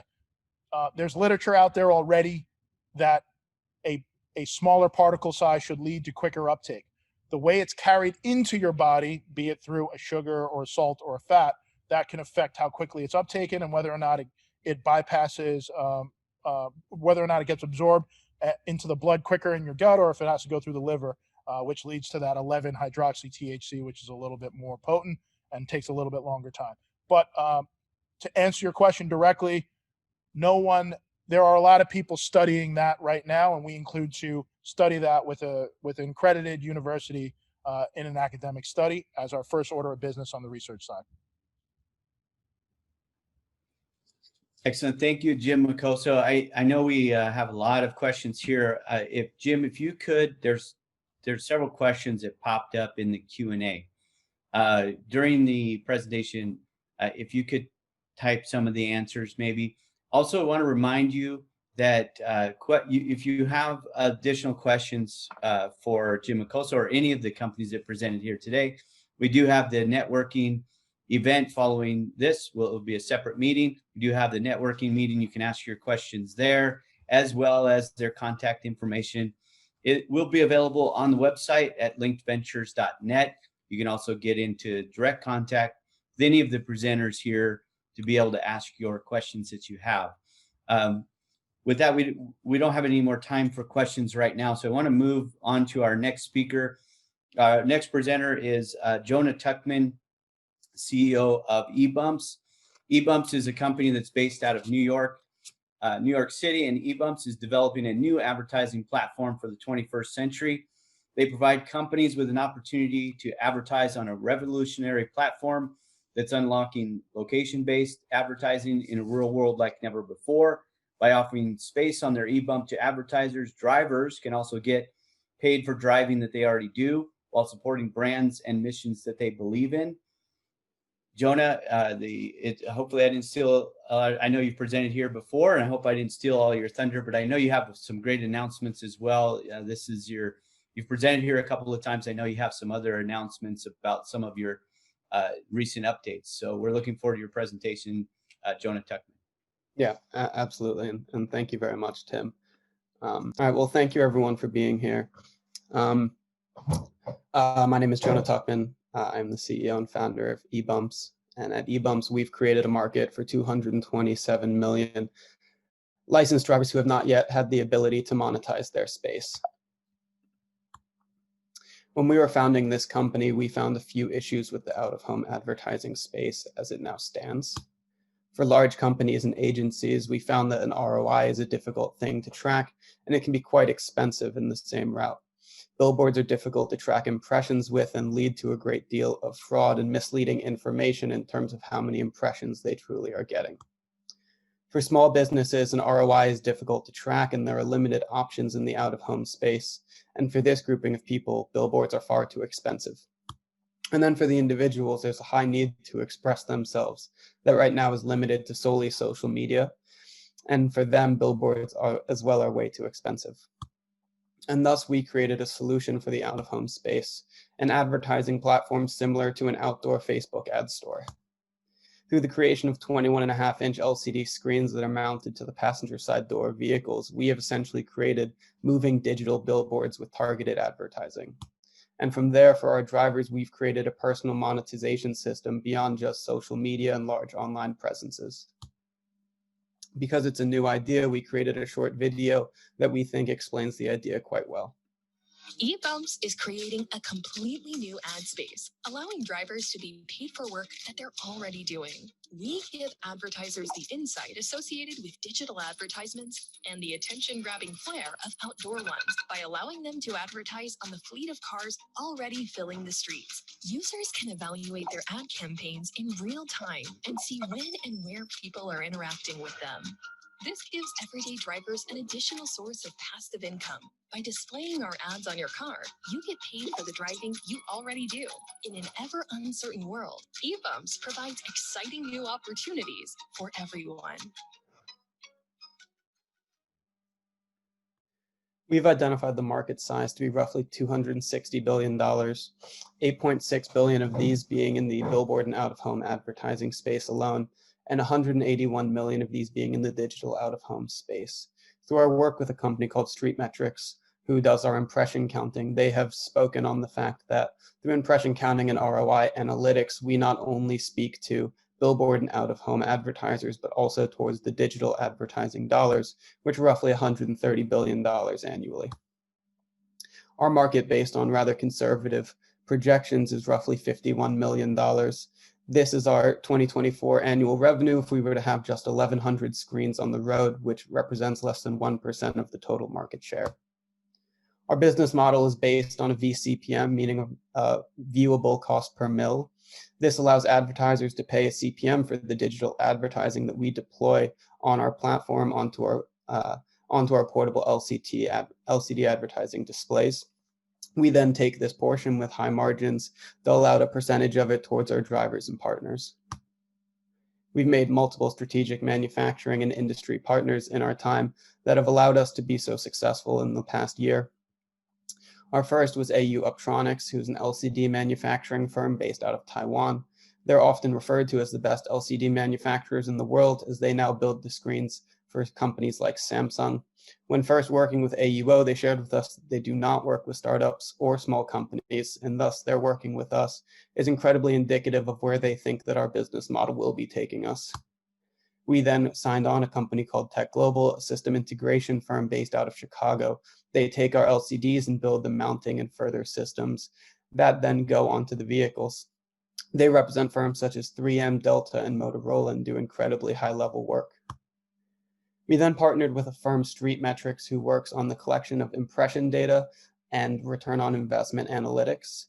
They build algorithms that use historical impression data alongside location demographic data and allow us to present really detailed impression counts towards our clients, as well as ROI analytics for them. And lastly, we work with Verizon on our cellular receptors that connect our screens to our devices and our systems.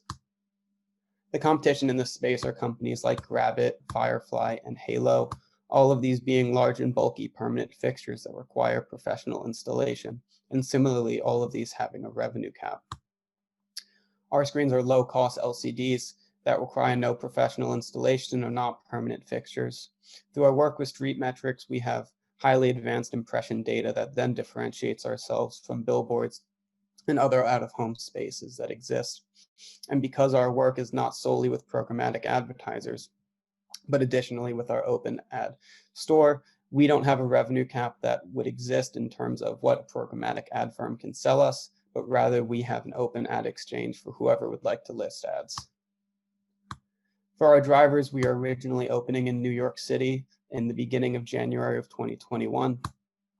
This rollout will be 25 screens, mainly delivery and professional drivers. And as of now, we already have over 100 drivers that have signed up.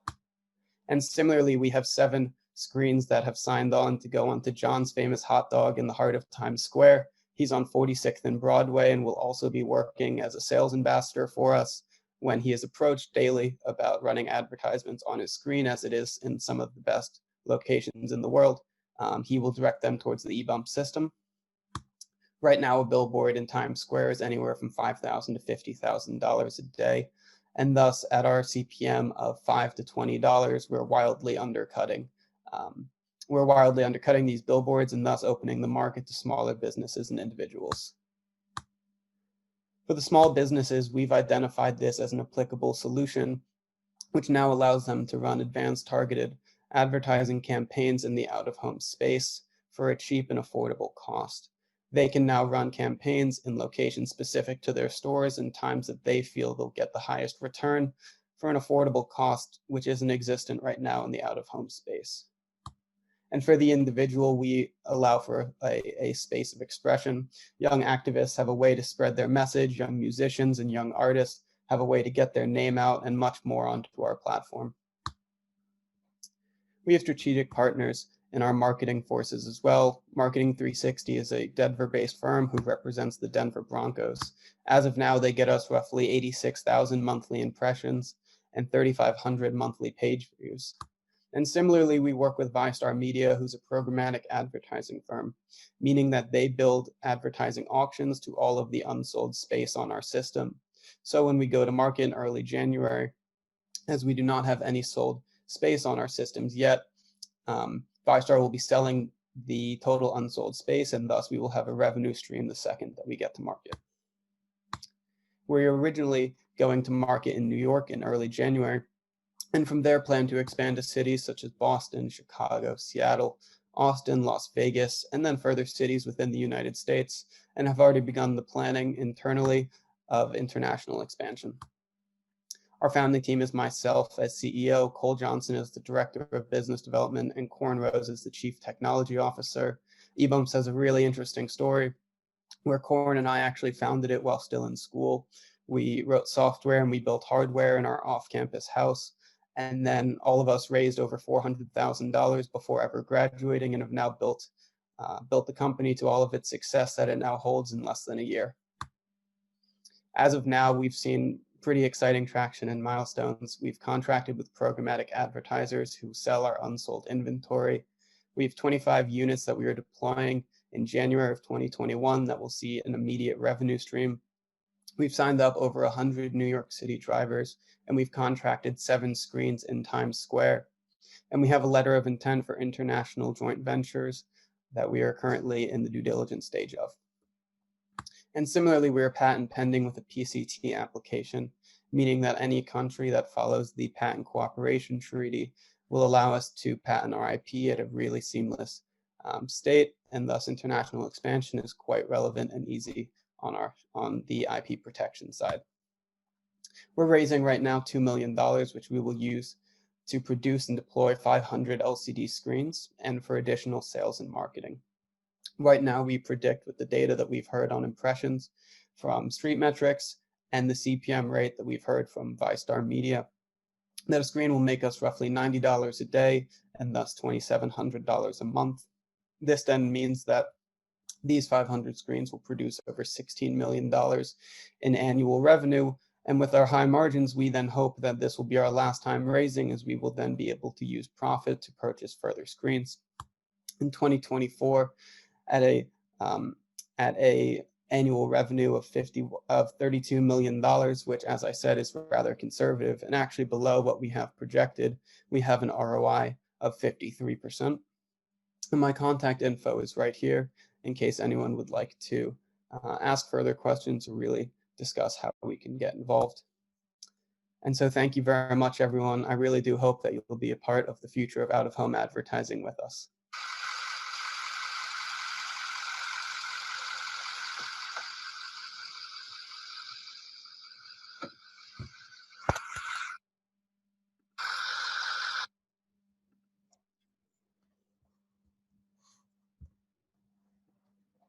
Excellent job. Thank you, Jonah Tuckman. I see there's, I was looking at your ROI, and I know when you look at the ROI, that's an annualized ROI through 2024, which is quite impressive. And January looks to be some revenue production, so that's also quite impressive.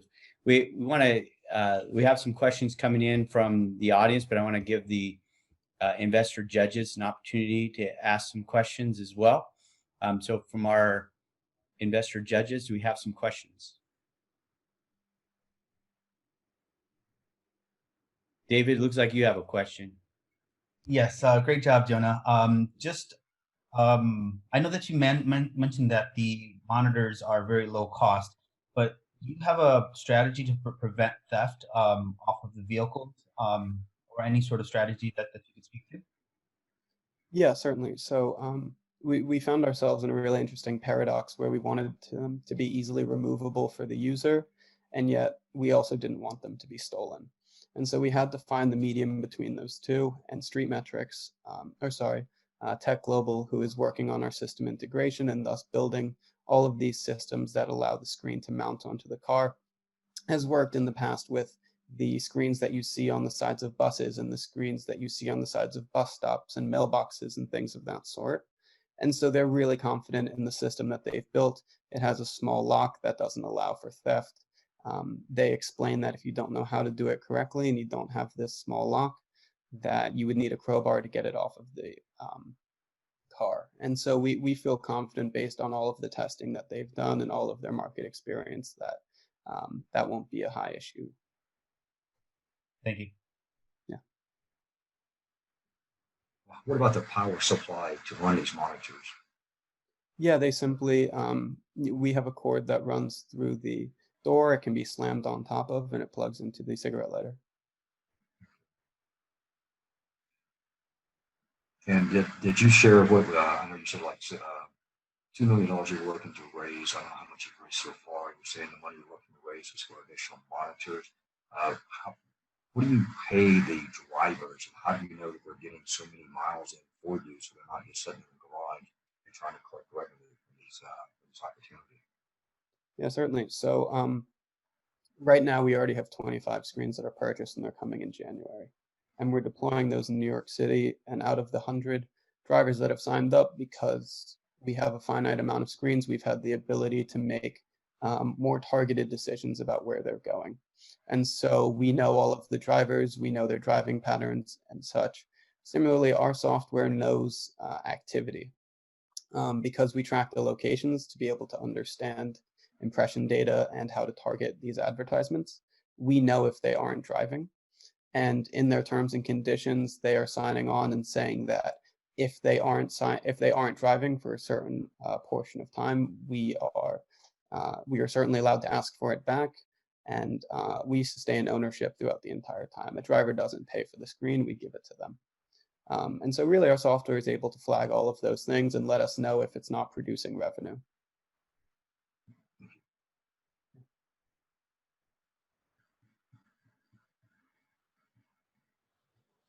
Excellent. Do we have another question? Josh, did you have a question for Jonah?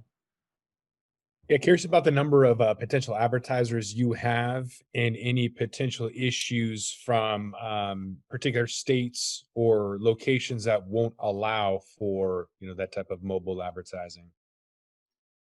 Yeah, so that's an interesting question.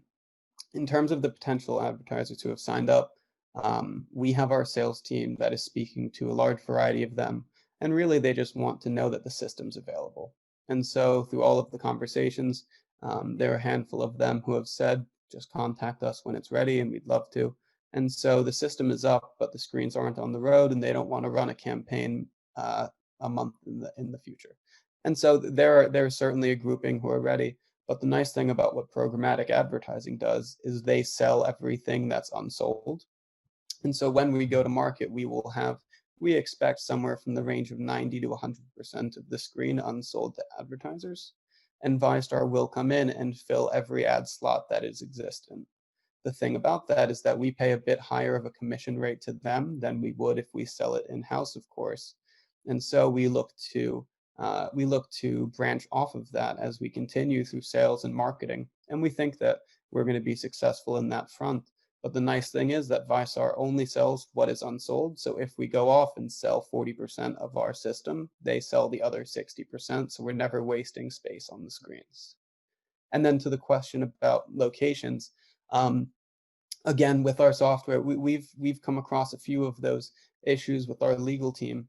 And simply enough, it's a simple software solution where, for example, something we came across was not being able to advertise in certain locations, not in New York, but in terms of our thoughts towards expansion that are surrounding schools or that are surrounding freeways, etc. And we can put all of that into our code that just allows it to turn off when it's in that location. And so it spends a minute not running ads and then it turns right back on after.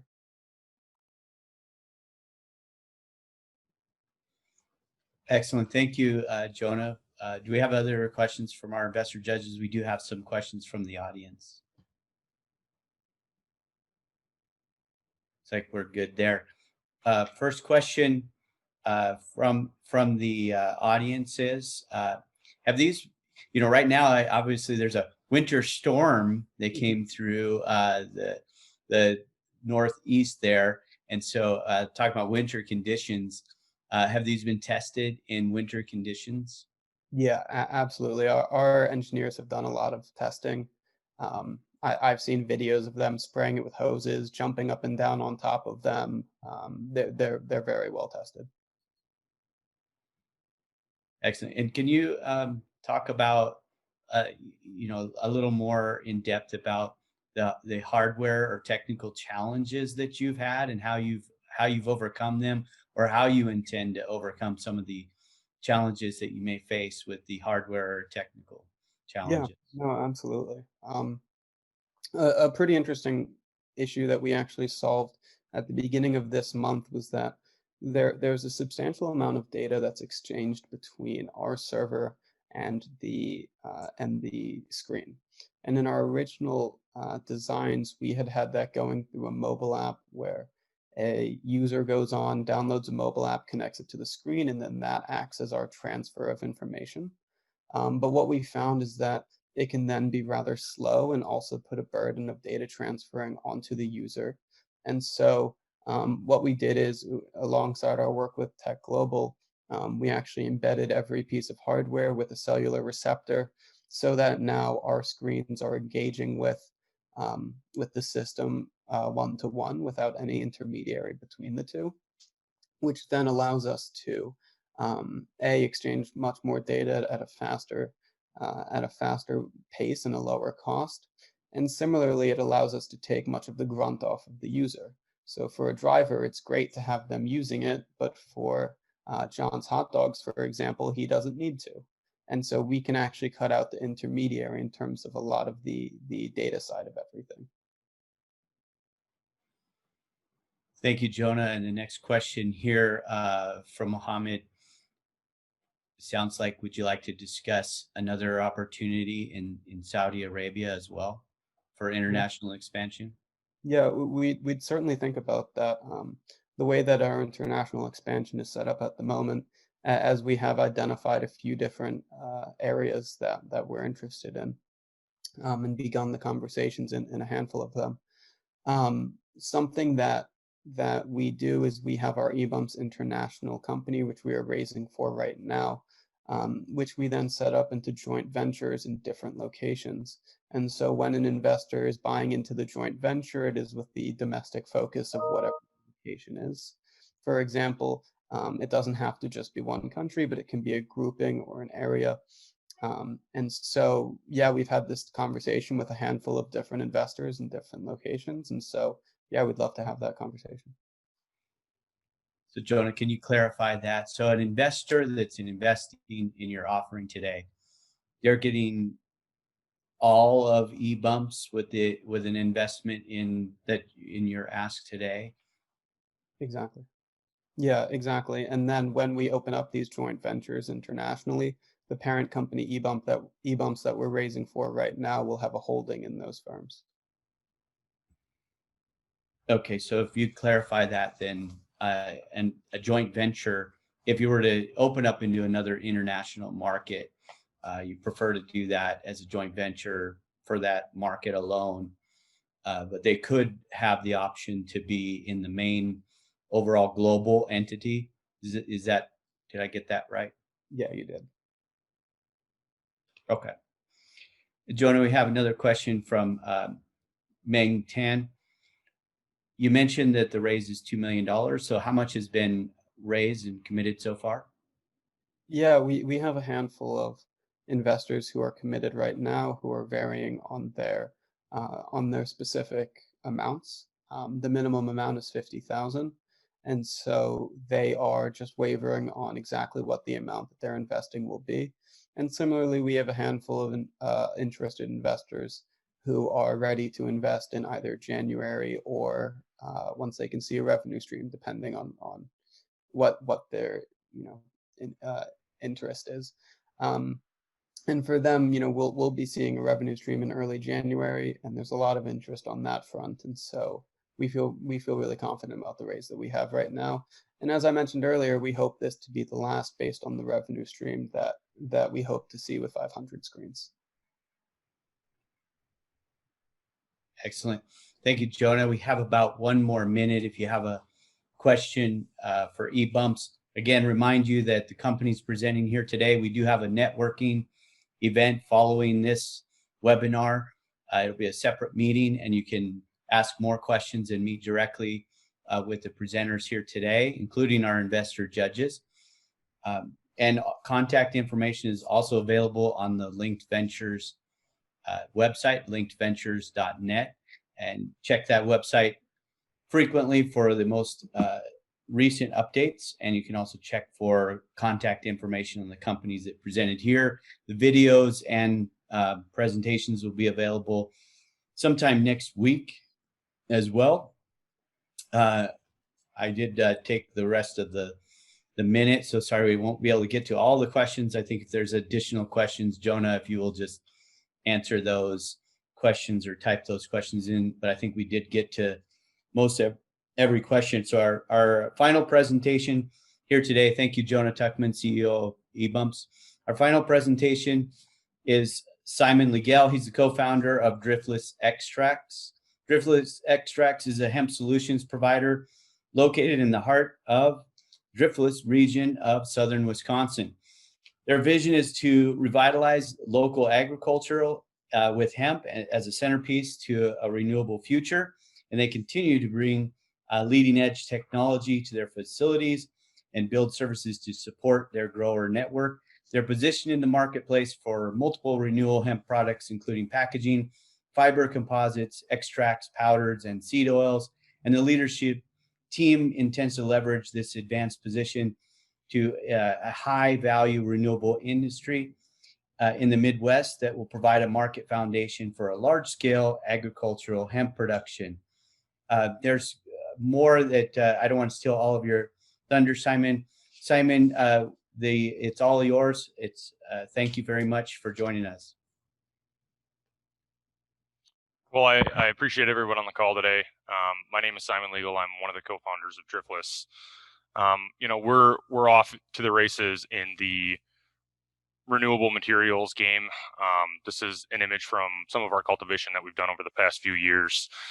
We recognize that there is a problem to the way that we currently source materials around the world to lots of different manufacturing.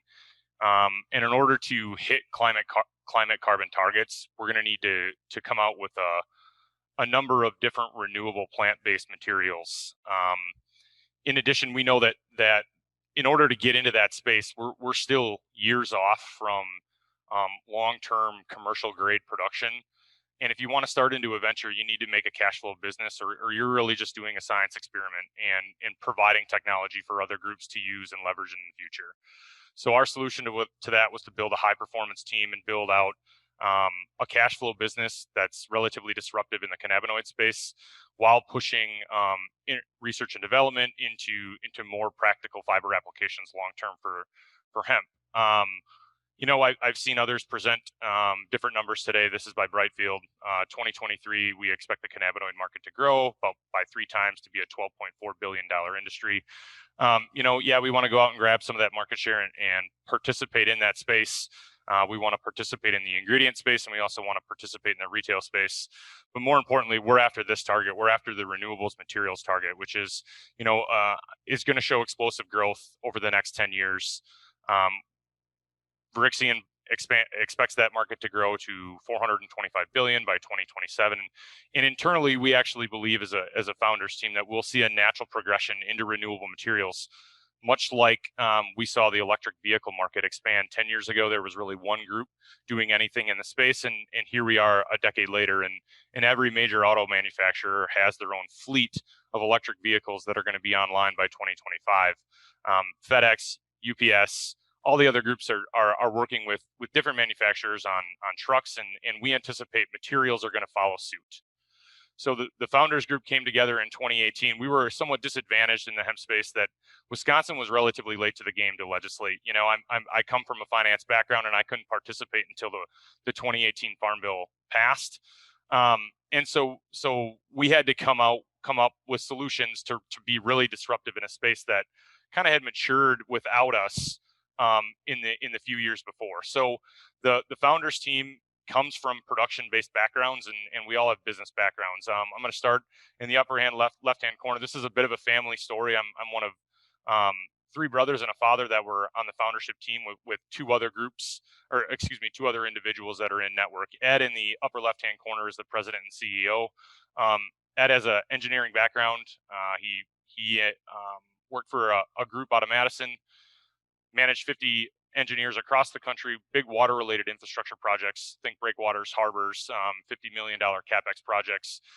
Ed brings a pretty corporate atmosphere to Driftless and allows us to participate when we go ask some of these larger, big brands for their ingredient supply chain. Mike there right next to Ed has a background in software. He wrote safety critical systems embedded code for aerospace and defense. He wrote for Boeing. He wrote for Airbus. Mike keeps teams on time, on budget. One thing we're pretty proud of is our efficiency in the business thus far. About 21 months, we had positive EBITDA in the first year. We're aiming to do that again this year. All the way to the right there is Ed Senior. He got a master's in soils from UW-Madison. He ran the University of Wisconsin Soil Lab for 6 years. Ed Senior has been a certified agronomist across the Midwest for about 40 years.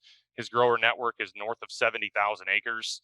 when you start talking about materials, the production-based groups are going to be required, the ones that can really scale quickly. This is a commoditized approach, but you need to scale really fast to get to climate targets. Groups that have 70, 100,000 acres that they can go tap and put row and compete with row crop 4 acre spots are the ones that are going to succeed. On the bottom, myself and my business partner Dan, you know, we're from the finance realm. We're both trained in finance. We have 4 successful ventures under our belt. This is our 5th. We're committed to our region. We're committed to the planet, and we're committed to this sector. And a little joke there, you know, we're obviously all committed to beards too. We built out a high performance advisory team right away. Josh Hendricks, he's a former executive at CV Sciences. CV Sciences is a publicly traded CBD company. He was a founding member of the Hemp Roundtable. So the Hemp Roundtable is the legislative body that oversaw the 2018 Farm Bill. Josh partnered with Senator McConnell and a few other attorneys out of Chicago to really push that initiative forward. He's been a partner to actually get the legislation that's circulating Congress currently to require Congress to regulate the CBD industry. That'll obviously open markets up to larger, big beverage and food companies. We also added Todd. Todd's the former the former VP of Business Development at Eurofins North America. Eurofins is one of the largest testers in the space, and Todd and Josh both opened doors to larger, big established brands for us to penetrate the ingredient supply chain. So we really started this business with a 3-phase business model, and that's really to create a cash flow cannabinoid-based business, and then leverage some of those funds into research and development, and then come forward with a much larger Midwest region presence in the materials space. So we've been successful in our first stage. That's cash flow cannabinoids. We've got 29 USDA certified organic products to market. Those are all ingredients for other brands to use. So, you know, we'd like to be in distribution with our competitors. We average about 59% margin through that array of lineup, or that array of products. It's seed oils, it's distillate powders, it's distillates, traditional products. You know, our group is a production-based group. We're likely not going to have any type of intellectual property throughout the cannabinoid space. We're just good at producing things and doing it on a cost budget. We've been successful already at transitioning larger brands with a certified organic product, so we can actually do start to finish, seed to bottle transitions for lineups that they have, mix and match ingredients to bring a product to market for them without interrupting their current distribution channel. Our ag facility, you know, everything we set up is continuous feed. That way we can do big, large lots. You know, we're trying to be disruptive and partner with Club Pack. We're not going to try to partner with niche CBD shops. That really isn't in our business model. We want to provide big, large volume lots. When Costco, when Sam's Club, when Target decide they're going to have their own internal retail brand, how can they get a really, really premium product at a competitive price? You know, our labor costs year over year from 2020 to 2019 reduced by 75% in one growing season. We were delayed on equipment. We didn't incorporate until 2019. So we had to figure out some problems. In late 2019, we were able to create significant efficiencies in that first facility we built out year over year.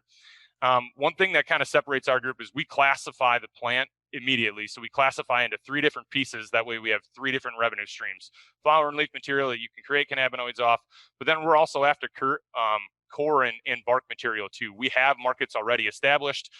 We're going to be on 3 DOT projects this year with Bass material. We have a large open order on core products. So we're developing markets all along the way for that larger materials game. There's unfortunately a day of reckoning coming for most cannabinoid-based production companies. Dual crop cultivation is going to lead to significant efficiencies in the commercial side.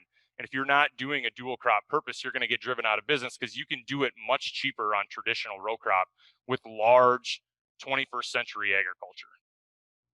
So, you know, just a few images of some of the cultivations that we've had. This is our first year in production. You know, we obviously care about quality. Everything you see here is certified organic. It was our first time growing anything organic. And it just kind of shows the professional nature of our group. Some of the equipment we have installed, this is how we built out our first facility. We're going for really a big production-based volume group. I talked about Club Pack. That's our end target producer. We brought in the same amount of material that we brought in 2019. We did it with 5 people compared to 25 people out of this facility in 2020. That allows you to create really, really big, large lots. From big, large lots, you can create a really consistent product to really big food production companies. Our second facility, I'm actually in this facility today. That's a picture of the outside of it. This is on, both of our facilities are actually on long-term lease to owns. This is actually owned by the municipality that we're in. They built it throughout the last recession. It started production and it started construction in 2010, finished in 2012. It actually won the 2012 Green Tech Award. We've got 70 panels on the roof. We've got a geothermal heat pump in the facility itself. If you just price it based on traditional cap rates, and if we use a 5.5% cap rate based on the lease payments that we're making today, this is a $2.2 million building. It's about 10,000 square. We've got about 4,000 a lab and office space, and the rest is administration. We negotiated a 45% market rate purchase price. So we've got $1 million cap on the purchase. We cannot purchase until 2026. It is under a TIF credit from the U.S. government. That will expire in 2026. Additionally, we asked for a 75% lease credit towards that purchase price, which the municipality was willing to give us. So we're going to be able to purchase this building for about $250,000 in 2026. The municipality has supported us in a number of different ways. One is, on excise tax for ethanol. So we source certified organic ethanol for extraction. A sugarcane ethanol, we can get it at about $8 a gallon. There is a $27 a gallon excise tax on that. From what we know, there isn't a group in hemp or cannabis that has been given the exemption from the federal government on manufacturing. I could be wrong, but we haven't found one yet. That creates an additional cost towards extraction. So our municipality agreed to actually purchase that. We found, in the IRS code that municipalities can purchase ethanol and they can avoid the excise tax without actually filing for the exemption. They're granted automatic exemption. So we essentially have them purchase, they lease spot in our holding tank, and then we lease the ethanol back from them. Creates a lot of efficiencies on our recapture. We have organic ingredients to market. We also internally brought forth our own brand. When we did our market analysis, we had an independent third-party brand consultant that really did an in-depth dive on the current CBD marketplace, and we identified a reoccurring theme. Most brands are gender neutral or female dominated. They're really going towards maybe a granola-based consumer. We identified a spot that we think could really work, and that's essential-based workers with a masculine-dominated marketing campaign. And you can see the four products we're to market with. We launched this brand in August of this year. They're innovative products. Some of them we haven't seen replication across the market, but we're going for essential workers. How can we target essential workers, give them really high quality products? Every one of our products is either using certified organic CBD or the product themselves are certified organic. We bring forth a pretty large dose, so it's a professional strength product. We need our consumers to really feel it each time that they take it. That creates brand loyalty. I'd rather have a customer go to a retail partner and purchase every single month instead of try it and purchase it one time. We are to market at a really disruptive price point. We have significant margins built in because we're vertical, and we're going after volume in this play. We've got a diverse product lineup, and our consumers like that our entire supply chain is actually made here through the United States. We launched the brand in August. We're into about 110 locations across the Midwest. We realize that distributors are required for national growth. We anticipate by the end of 2021, it will be a national brand. We are finalizing terms for a full brand launch with all 4 products on Q1 of 2021 through Supernatural. They're a 1,500 store health foods channel. Chambers & Owen is actually doing due diligence on our products right now. They're the 7th largest distributor in the C-store realm across the country. And then LNL Foods is a geo-regional health foods, grocery, and pharmaceutical supplier. We also had one more external distributor come on board here last week. I can't share the name yet based on the NDA, but we'll be able to announce that here pretty shortly. So that's our cannabinoid-based business, and we like it. It's a cash flow business. It's going to have pretty significant growth when we look at the revenue models. We're likely going to be well short or well light on our projection. We have a pretty significant PO coming in before the end of the year. but I really want to focus on this part of the business because we really care about this part. You know, a 3-phase business plan is a cash flow model first, do R&D, and then come forth with a much larger project. And we're capitalizing on the second part of that. So we filed our own 501c3 in Q4 with the IRS. It's called the Wisconsin Hemp Technology Accelerator. And the long-term plan for this entity is to be housed at our facility, run by PhDs from local universities, and then really harbor technology growth and acceleration inside our facility. That'll allow our funding partners to really capitalize if there aren't opportunities in current large production manufacturers where we can just sell them intellectual property. It'll allow our financing partners to maybe have a leg up when they're financing these kind of emerging products that are going to come to market. The first stage of the 501c3 will be to go out and grab grant money and research money. We're going to have pretty large deposits in Q1 of 2021 from the state of Wisconsin and a couple other groups that will fund a pilot line decortication facility within our region. Simon, you have 10 minutes remaining for Q&A. Great, thank you. We want to use these targets. We want to use this pilot line to really push commoditized products out to the market and develop internal products that we can then sell to our larger manufacturing base in Wisconsin. We have good partners on research. So the U.S. Army, their TACOM department provided us a collaborative research and development agreement. Their light tactical division, those are manufactured relatively close to our proximity. They have a whole host of products that they'd like us to help develop with them. We co-sponsored an SBIR grant with Hanna Dynamics for a U.S. Navy composite application. DoD actually provided us a warm introduction to Ford. Ford is monitoring what we're doing with our research in-house. If you get anything out of today, this is what we're going after. We're going after the sustainable manufacturing market. We think that you can create opportunity for clusters of economic growth, a marriage between agriculture and manufacturing, and then sell that story to your end consumer. The more we can create a sustainable product for manufacturers, the more PR they get, and it will create this natural transition that we saw in electrification of transportation. Just a quick slide. If you plot our expenses and our revenue, you can see the mean trend line shows we are profitable, and we intend to continue down that process. You know, we brought forth the company, and we all have business backgrounds. We need a really efficient, profitable company in order to be able to fund the R&D that we really want to push forward and go after the big dollars. We filed Rule 504. It's a 300 unit minimum, $1 million round. We've got a $12 million pre-money val. We raised 3.25 prior to this round. We've got about 300 in the door on this $1 million round. We opened it a couple weeks ago.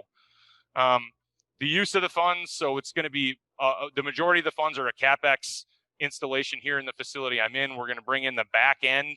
Currently, we're paying for contract manufacturing. We're going to bring that back in-house. We can create efficiencies anywhere from 50 to 70%, depending on what the end product is. You can see we've got much more detailed lineups if individuals want to see them on each one of these costs. And then our pro forma, positive EBITDA in the first year of incorporation. We anticipate the revenue number for 2020 is going to be light based on this PO we're going to get here in a few weeks. And the PO for 2020 is actually about, it's a $2.8 million PO for 2021 with 5x growth in 2022. All these numbers are really, really, really low for our pro forma. We did that on purpose with the anticipation that maybe FDA won't be required to regulate the cannabinoid space. If they are, we're going to be out there to go out and grab significant market share. All right, I'm going to open it up to Q&A. Thank you, Simon. Great job. Simon Legel, co-founder at Driftless Extracts. As we're opening it up, so as a reminder, if you have a question, if you've joined late, if you have a question for one of the presenters here today, use your Q&A at the bottom of your Zoom app. You can type your question in and it will come up to the panelists. As we're waiting for the questions to come in from the audience, I want to go to our investor judges with some questions. It looks like, Terry, you look like you have a question. Yes, Simon. Great presentation. Love what you guys are doing. the money that you've already raised, is that in debt or is it equity? What's the It's structure currently? yeah, that is all currently seed round equity. We have a couple different local banks that were participating on leverage for some of the equipment, but yeah, that's all current equity seed round.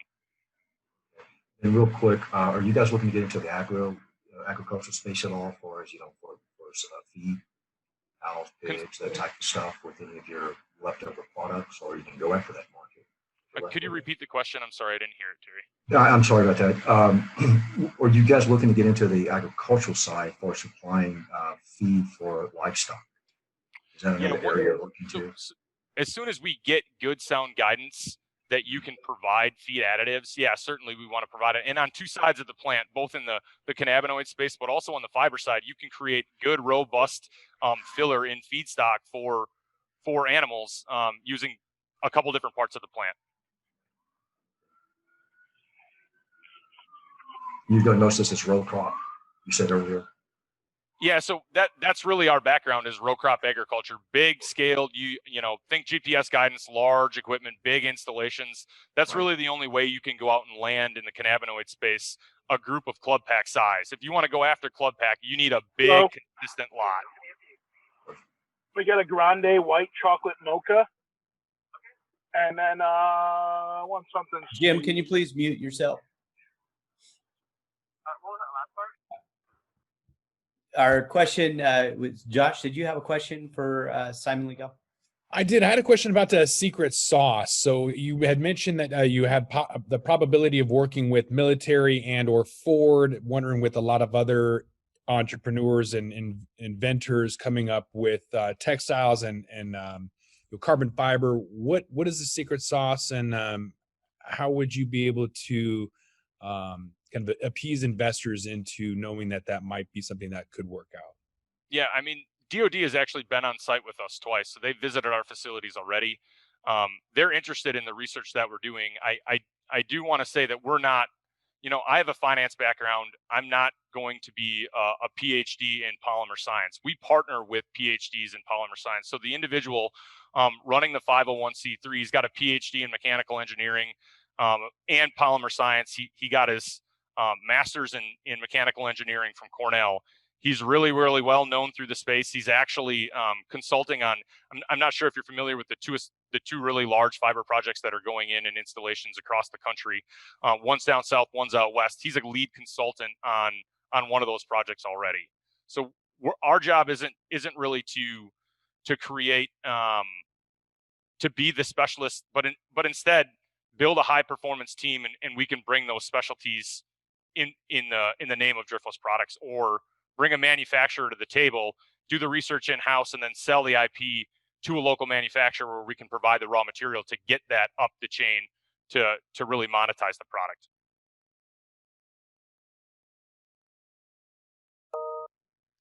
Thanks, Simon. Excellent answer. Another question. Do we have another question from our investor judges? Great job, Simon. Just one more piece, just along the lines of what you just mentioned about selling the IP. What sort of exit strategy do you have or do you foresee for the organization?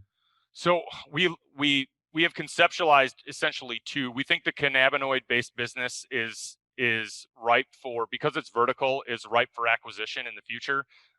The fact that we can do it as large and in scale as we can will provide an easy entrance towards a large group to really own the space and own their own vertical production. A likely spin out at that point would be the fiber-based application, and that one I don't want to get the cart before the horse. Exit in fiber is a ways off. You know, to create sustainable manufacturing, we're still a decade away till that's a real, true commercialized product, and I don't want to answer that immature. Is that fair? Fair enough.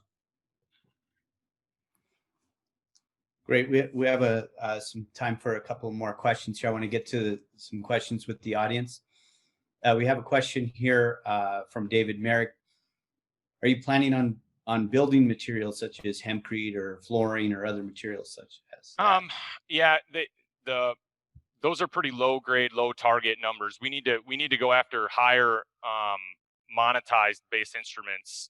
I'm not going to share the complete end products, but what we're going after, but building materials is really low grade. Once we can separate the plant efficiently, you create a number of different applications you can use for it.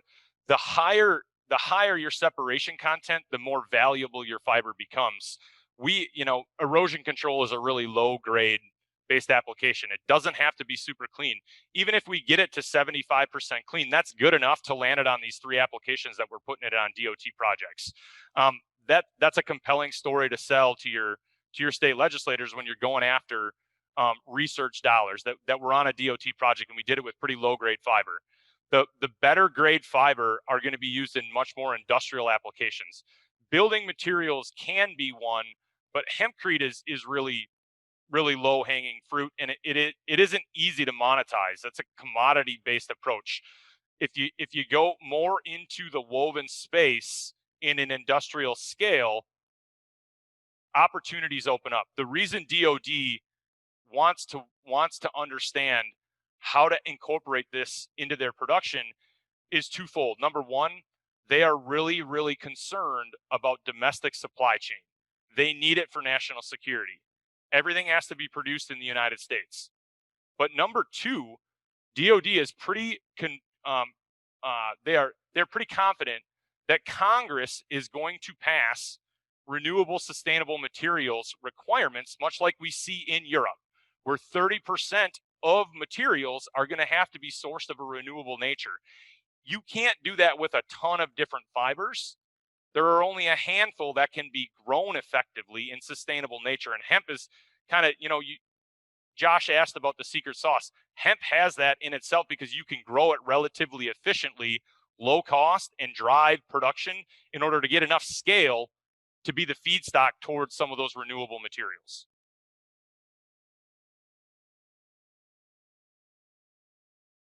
Excellent. Thank you, Simon Legel, co-founder at Driftless Extracts. Unfortunately, we don't have any more time for questions. We're going to go into our judging and audience voting for today's presentations. So I do encourage you, there's a couple of questions that we may have not gotten to. If you want to go ahead and type the answer into the Q&A, and also check the chat for there may be some questions there as well that you can be able to answer, Simon. So our next portion, thank you for all of our presenters here today. We've had some really great presentations and some great opportunities, and really a very diverse group here, a diverse group of opportunities. We've had different sectors, different industries represented here today. So what we're going to do now is we're going to open it up to the investor judges. And while the investor judges are also giving their vote, they're actually making a vote on companies that they would actually consider making an investment in. And as we hear, and they'll have an opportunity to explain why they chose the company they did. So we're going to go ahead and do that now. And while that's happening, we're also going to put up the poll to the audience so that you can also answer that as well on the best pitch poll. It's really simple. All you have to do is, who piqued your interest here today? Was it Christina? Was it Element Apothic? Was it Flow Technology? Was it eBumps? Was it Driftless Extracts? We're going to launch that poll now. Maybe some of the feedback that you get from our investor judges is going to help you with making your choice. It's really simple. Just go ahead and make your choice there. And you can either choose who gave the best presentation or what you feel is a company that you would invest in. So let's start with Terry Buffalo. Can you tell us who got your vote here today? It's of course, it's always a challenge coming down to these all of a sudden, making the best choice. As a company in general, I'd have to say there's a couple of the presenters today. It's not in the cannabis space like Christina, unfortunately. We know they've got great returns, but it's not something we'd be looking into. Jim's business, I really like the technology. But if I had to go with today, I would be looking more for going to Driftless. Only the main reason because I like what they're doing in the space, but also they're close to the cash flow positive, And that's one of the things we are looking for right now as our investment deployed capital is into companies that are already producing cash flow. And so all the presentations are good. I really like the thing of what you're doing is just really too early a stage for us as a company. That being said, we circle back to some other people that are interested in the CBD space. Thank you, Terry Buffalo. Again, also, if you want to meet Terry in networking, he'll be available in networking as well. So we'll go with Josh Kincaid. Josh, can you tell us who won your vote here today and why? Yeah, it was a tight race. I thought there was some really great presentations. All these businesses seem to be ready to go. And so I think ultimately the one that made the most checks for me on the list of things that I'm looking at, with the exception of putting out more roadblocks or things that might be issues in the future, I think that Jim with Flow had met most of my criteria on their scoring the highest. I think the company's ready to go. I think what they're doing is pretty solid. So I feel like Jim has been in the business a while. He has a couple successful businesses already, understands the market and the audience. I feel like he's got some secret sauce. He's got a great team and products behind him. Created a really good call to action in his summary. And I just wanted to follow up with some more needs that he might have and potential roadblocks. But outside of that, I thought he identified all of the goals with Flow, and I thought Jim's presentation was really well done. Excellent. Thank you, Josh Kincaid. You can also meet Josh in the networking as well after this. So, and our other investor judge, David Logan, who won your vote today and why? First off, I thought that everybody did a wonderful job presenting, and so what I did was, in an effort to be able to standardize the process across all the great presentations, I standardized it around a 5-point system between the revenue, the team bring it forward, the unique value proposition, viability, scalability, and then market size. And after reviewing each one of the presentations, I echo Josh's vote as well. Flowtech was the most promising in my opinion. It has the management team that had several exits, a great team. There's IP that's protected, and the viability and scalability of their models is on point. And I think their market and that secret sauce that Josh was describing is going to be a really, really huge potential. So for that reason, I think that Flowtech. But again, I think everyone did a great job, and I'd love to kind of learn more and work with you guys as well. Thank you. Great feedback, David. I think that's all great feedback that each company can have a takeaway here too. It's all great feedback. And I appreciate your scoring system. I do the same when I'm looking at companies. I have a scoring system, and actually, I probably have a 25-point scoring system, David. But that comes from a former finance guy and CFO. I think there's a lot of boxes I like to check, and so there's a lot of things that I look at as well. And so I appreciate that. So there we have it. Our investor judges are saying that Flow Technology has won the best pitch today from the investor judges. And we have our audience poll that has been up. It's been up for about 5 minutes now. I think we have most of the votes in, but I want to encourage you to get a couple more votes in. I want to get that up to at least 70% of the audience vote. So I need some more votes so we can make sure that we've rounded out and given everybody the opportunity. It's real simple. Who gave your best pitch today, and what were you looking for? When we introduced this in the beginning, I talked about Ashton Kutcher and what he looks for, and the 3 points that he's looking for. And was that one of the things you were looking for? Were you looking for a company that you can get along with? Were you looking for a company that understood their product and their industry very well? Did they check that box for you? Was it their personality that would allow them to withstand some setbacks. What was your criteria today as you were trying to figure out who gave the best pitch today? So I'm going to give you a chance. Please, just need maybe a couple more votes so I can get that up to 70% and I can close that. And then you don't have to hear me talk about that anymore. So I do encourage you to go ahead and make your vote. We will have another audience poll right after this. Following this, we just have a couple more questions to see how we did today and give us some feedback. We do appreciate you taking time out of your day to hear these presentations. We hope that you find value in this. These companies that presented here today, we don't just have anyone present. We do have a screening process. And if you would like to be showcased, I noticed there's a lot of people want to introduce themselves in the chat as well. But if you would like to be showcased like the companies that were showcased here today, you can apply to pitch. You can go to www.linkedventures.net.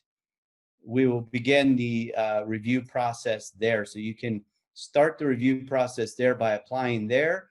Then your presentation, your overall company is reviewed, and we select companies that present here to be showcased.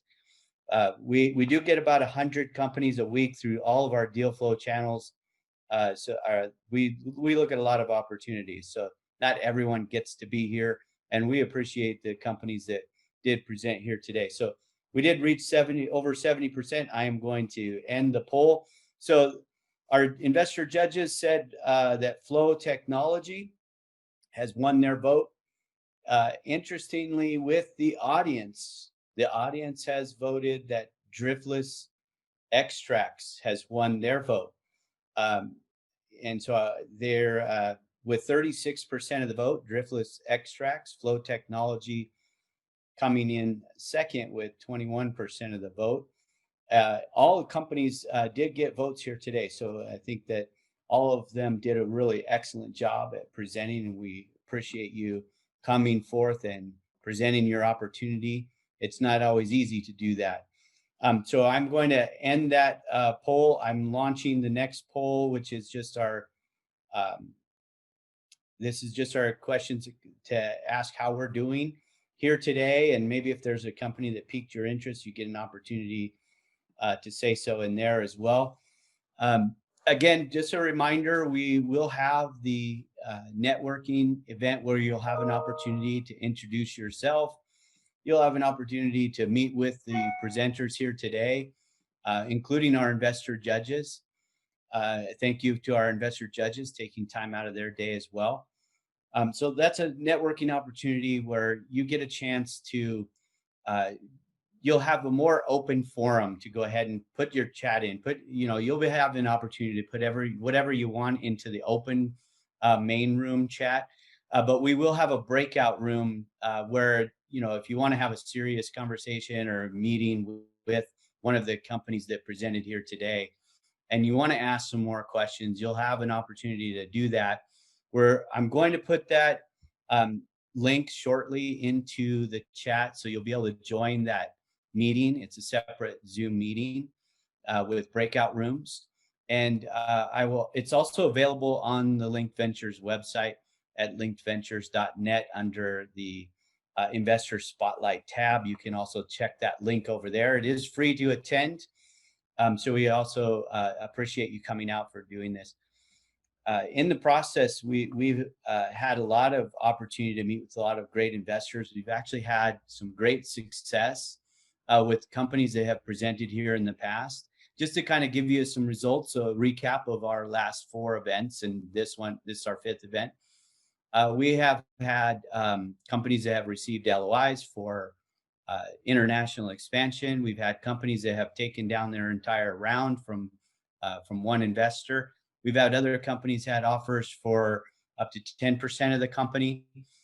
We've had, all of those are in the due diligence process. So we've had companies that have raised on sites such as WeFunder, which actually oversubscribed. One of the companies was asking for $1,070,000 on their crowdfunding raise, and they're actually oversubscribed, over $4 million invested so far. So we've really had some great success with the companies that have presented here. And this is all, nothing goes to Green Life Capital or Linked Ventures for those raised, for the money that's raised there on behalf of those companies. So all of the money that you invest actually goes into those companies. So there's no finder fee or anything like that. We're not charging a investment banker or broker dealer. There's nothing for that.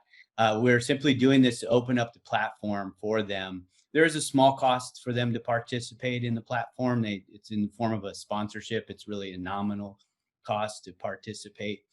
But we've had really a lot of great success with it. So we're getting the votes in the poll. I do also want to get this up to at least 70%. So then you can stop hearing me speak again. And I also want to just thank you all for being here today again. I really appreciate you taking time out. Some of you, I know specifically, I want to give a shout out to Meng. I know, Meng, you're joining us all the way from Singapore, and I know it's probably 3 a.m. over there. It's a 16-hour time difference from me. So I guess it's tomorrow already at 5 a.m.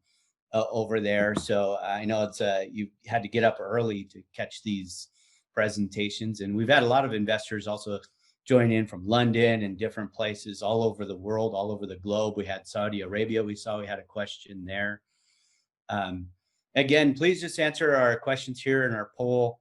It helps us to know how we're doing here today. If you'd like to be connected with one of the companies that presented here today, simply just let me know. You can email Linked Ventures at info@linkedventures.net, or you can email me directly, tim@glifecap.com.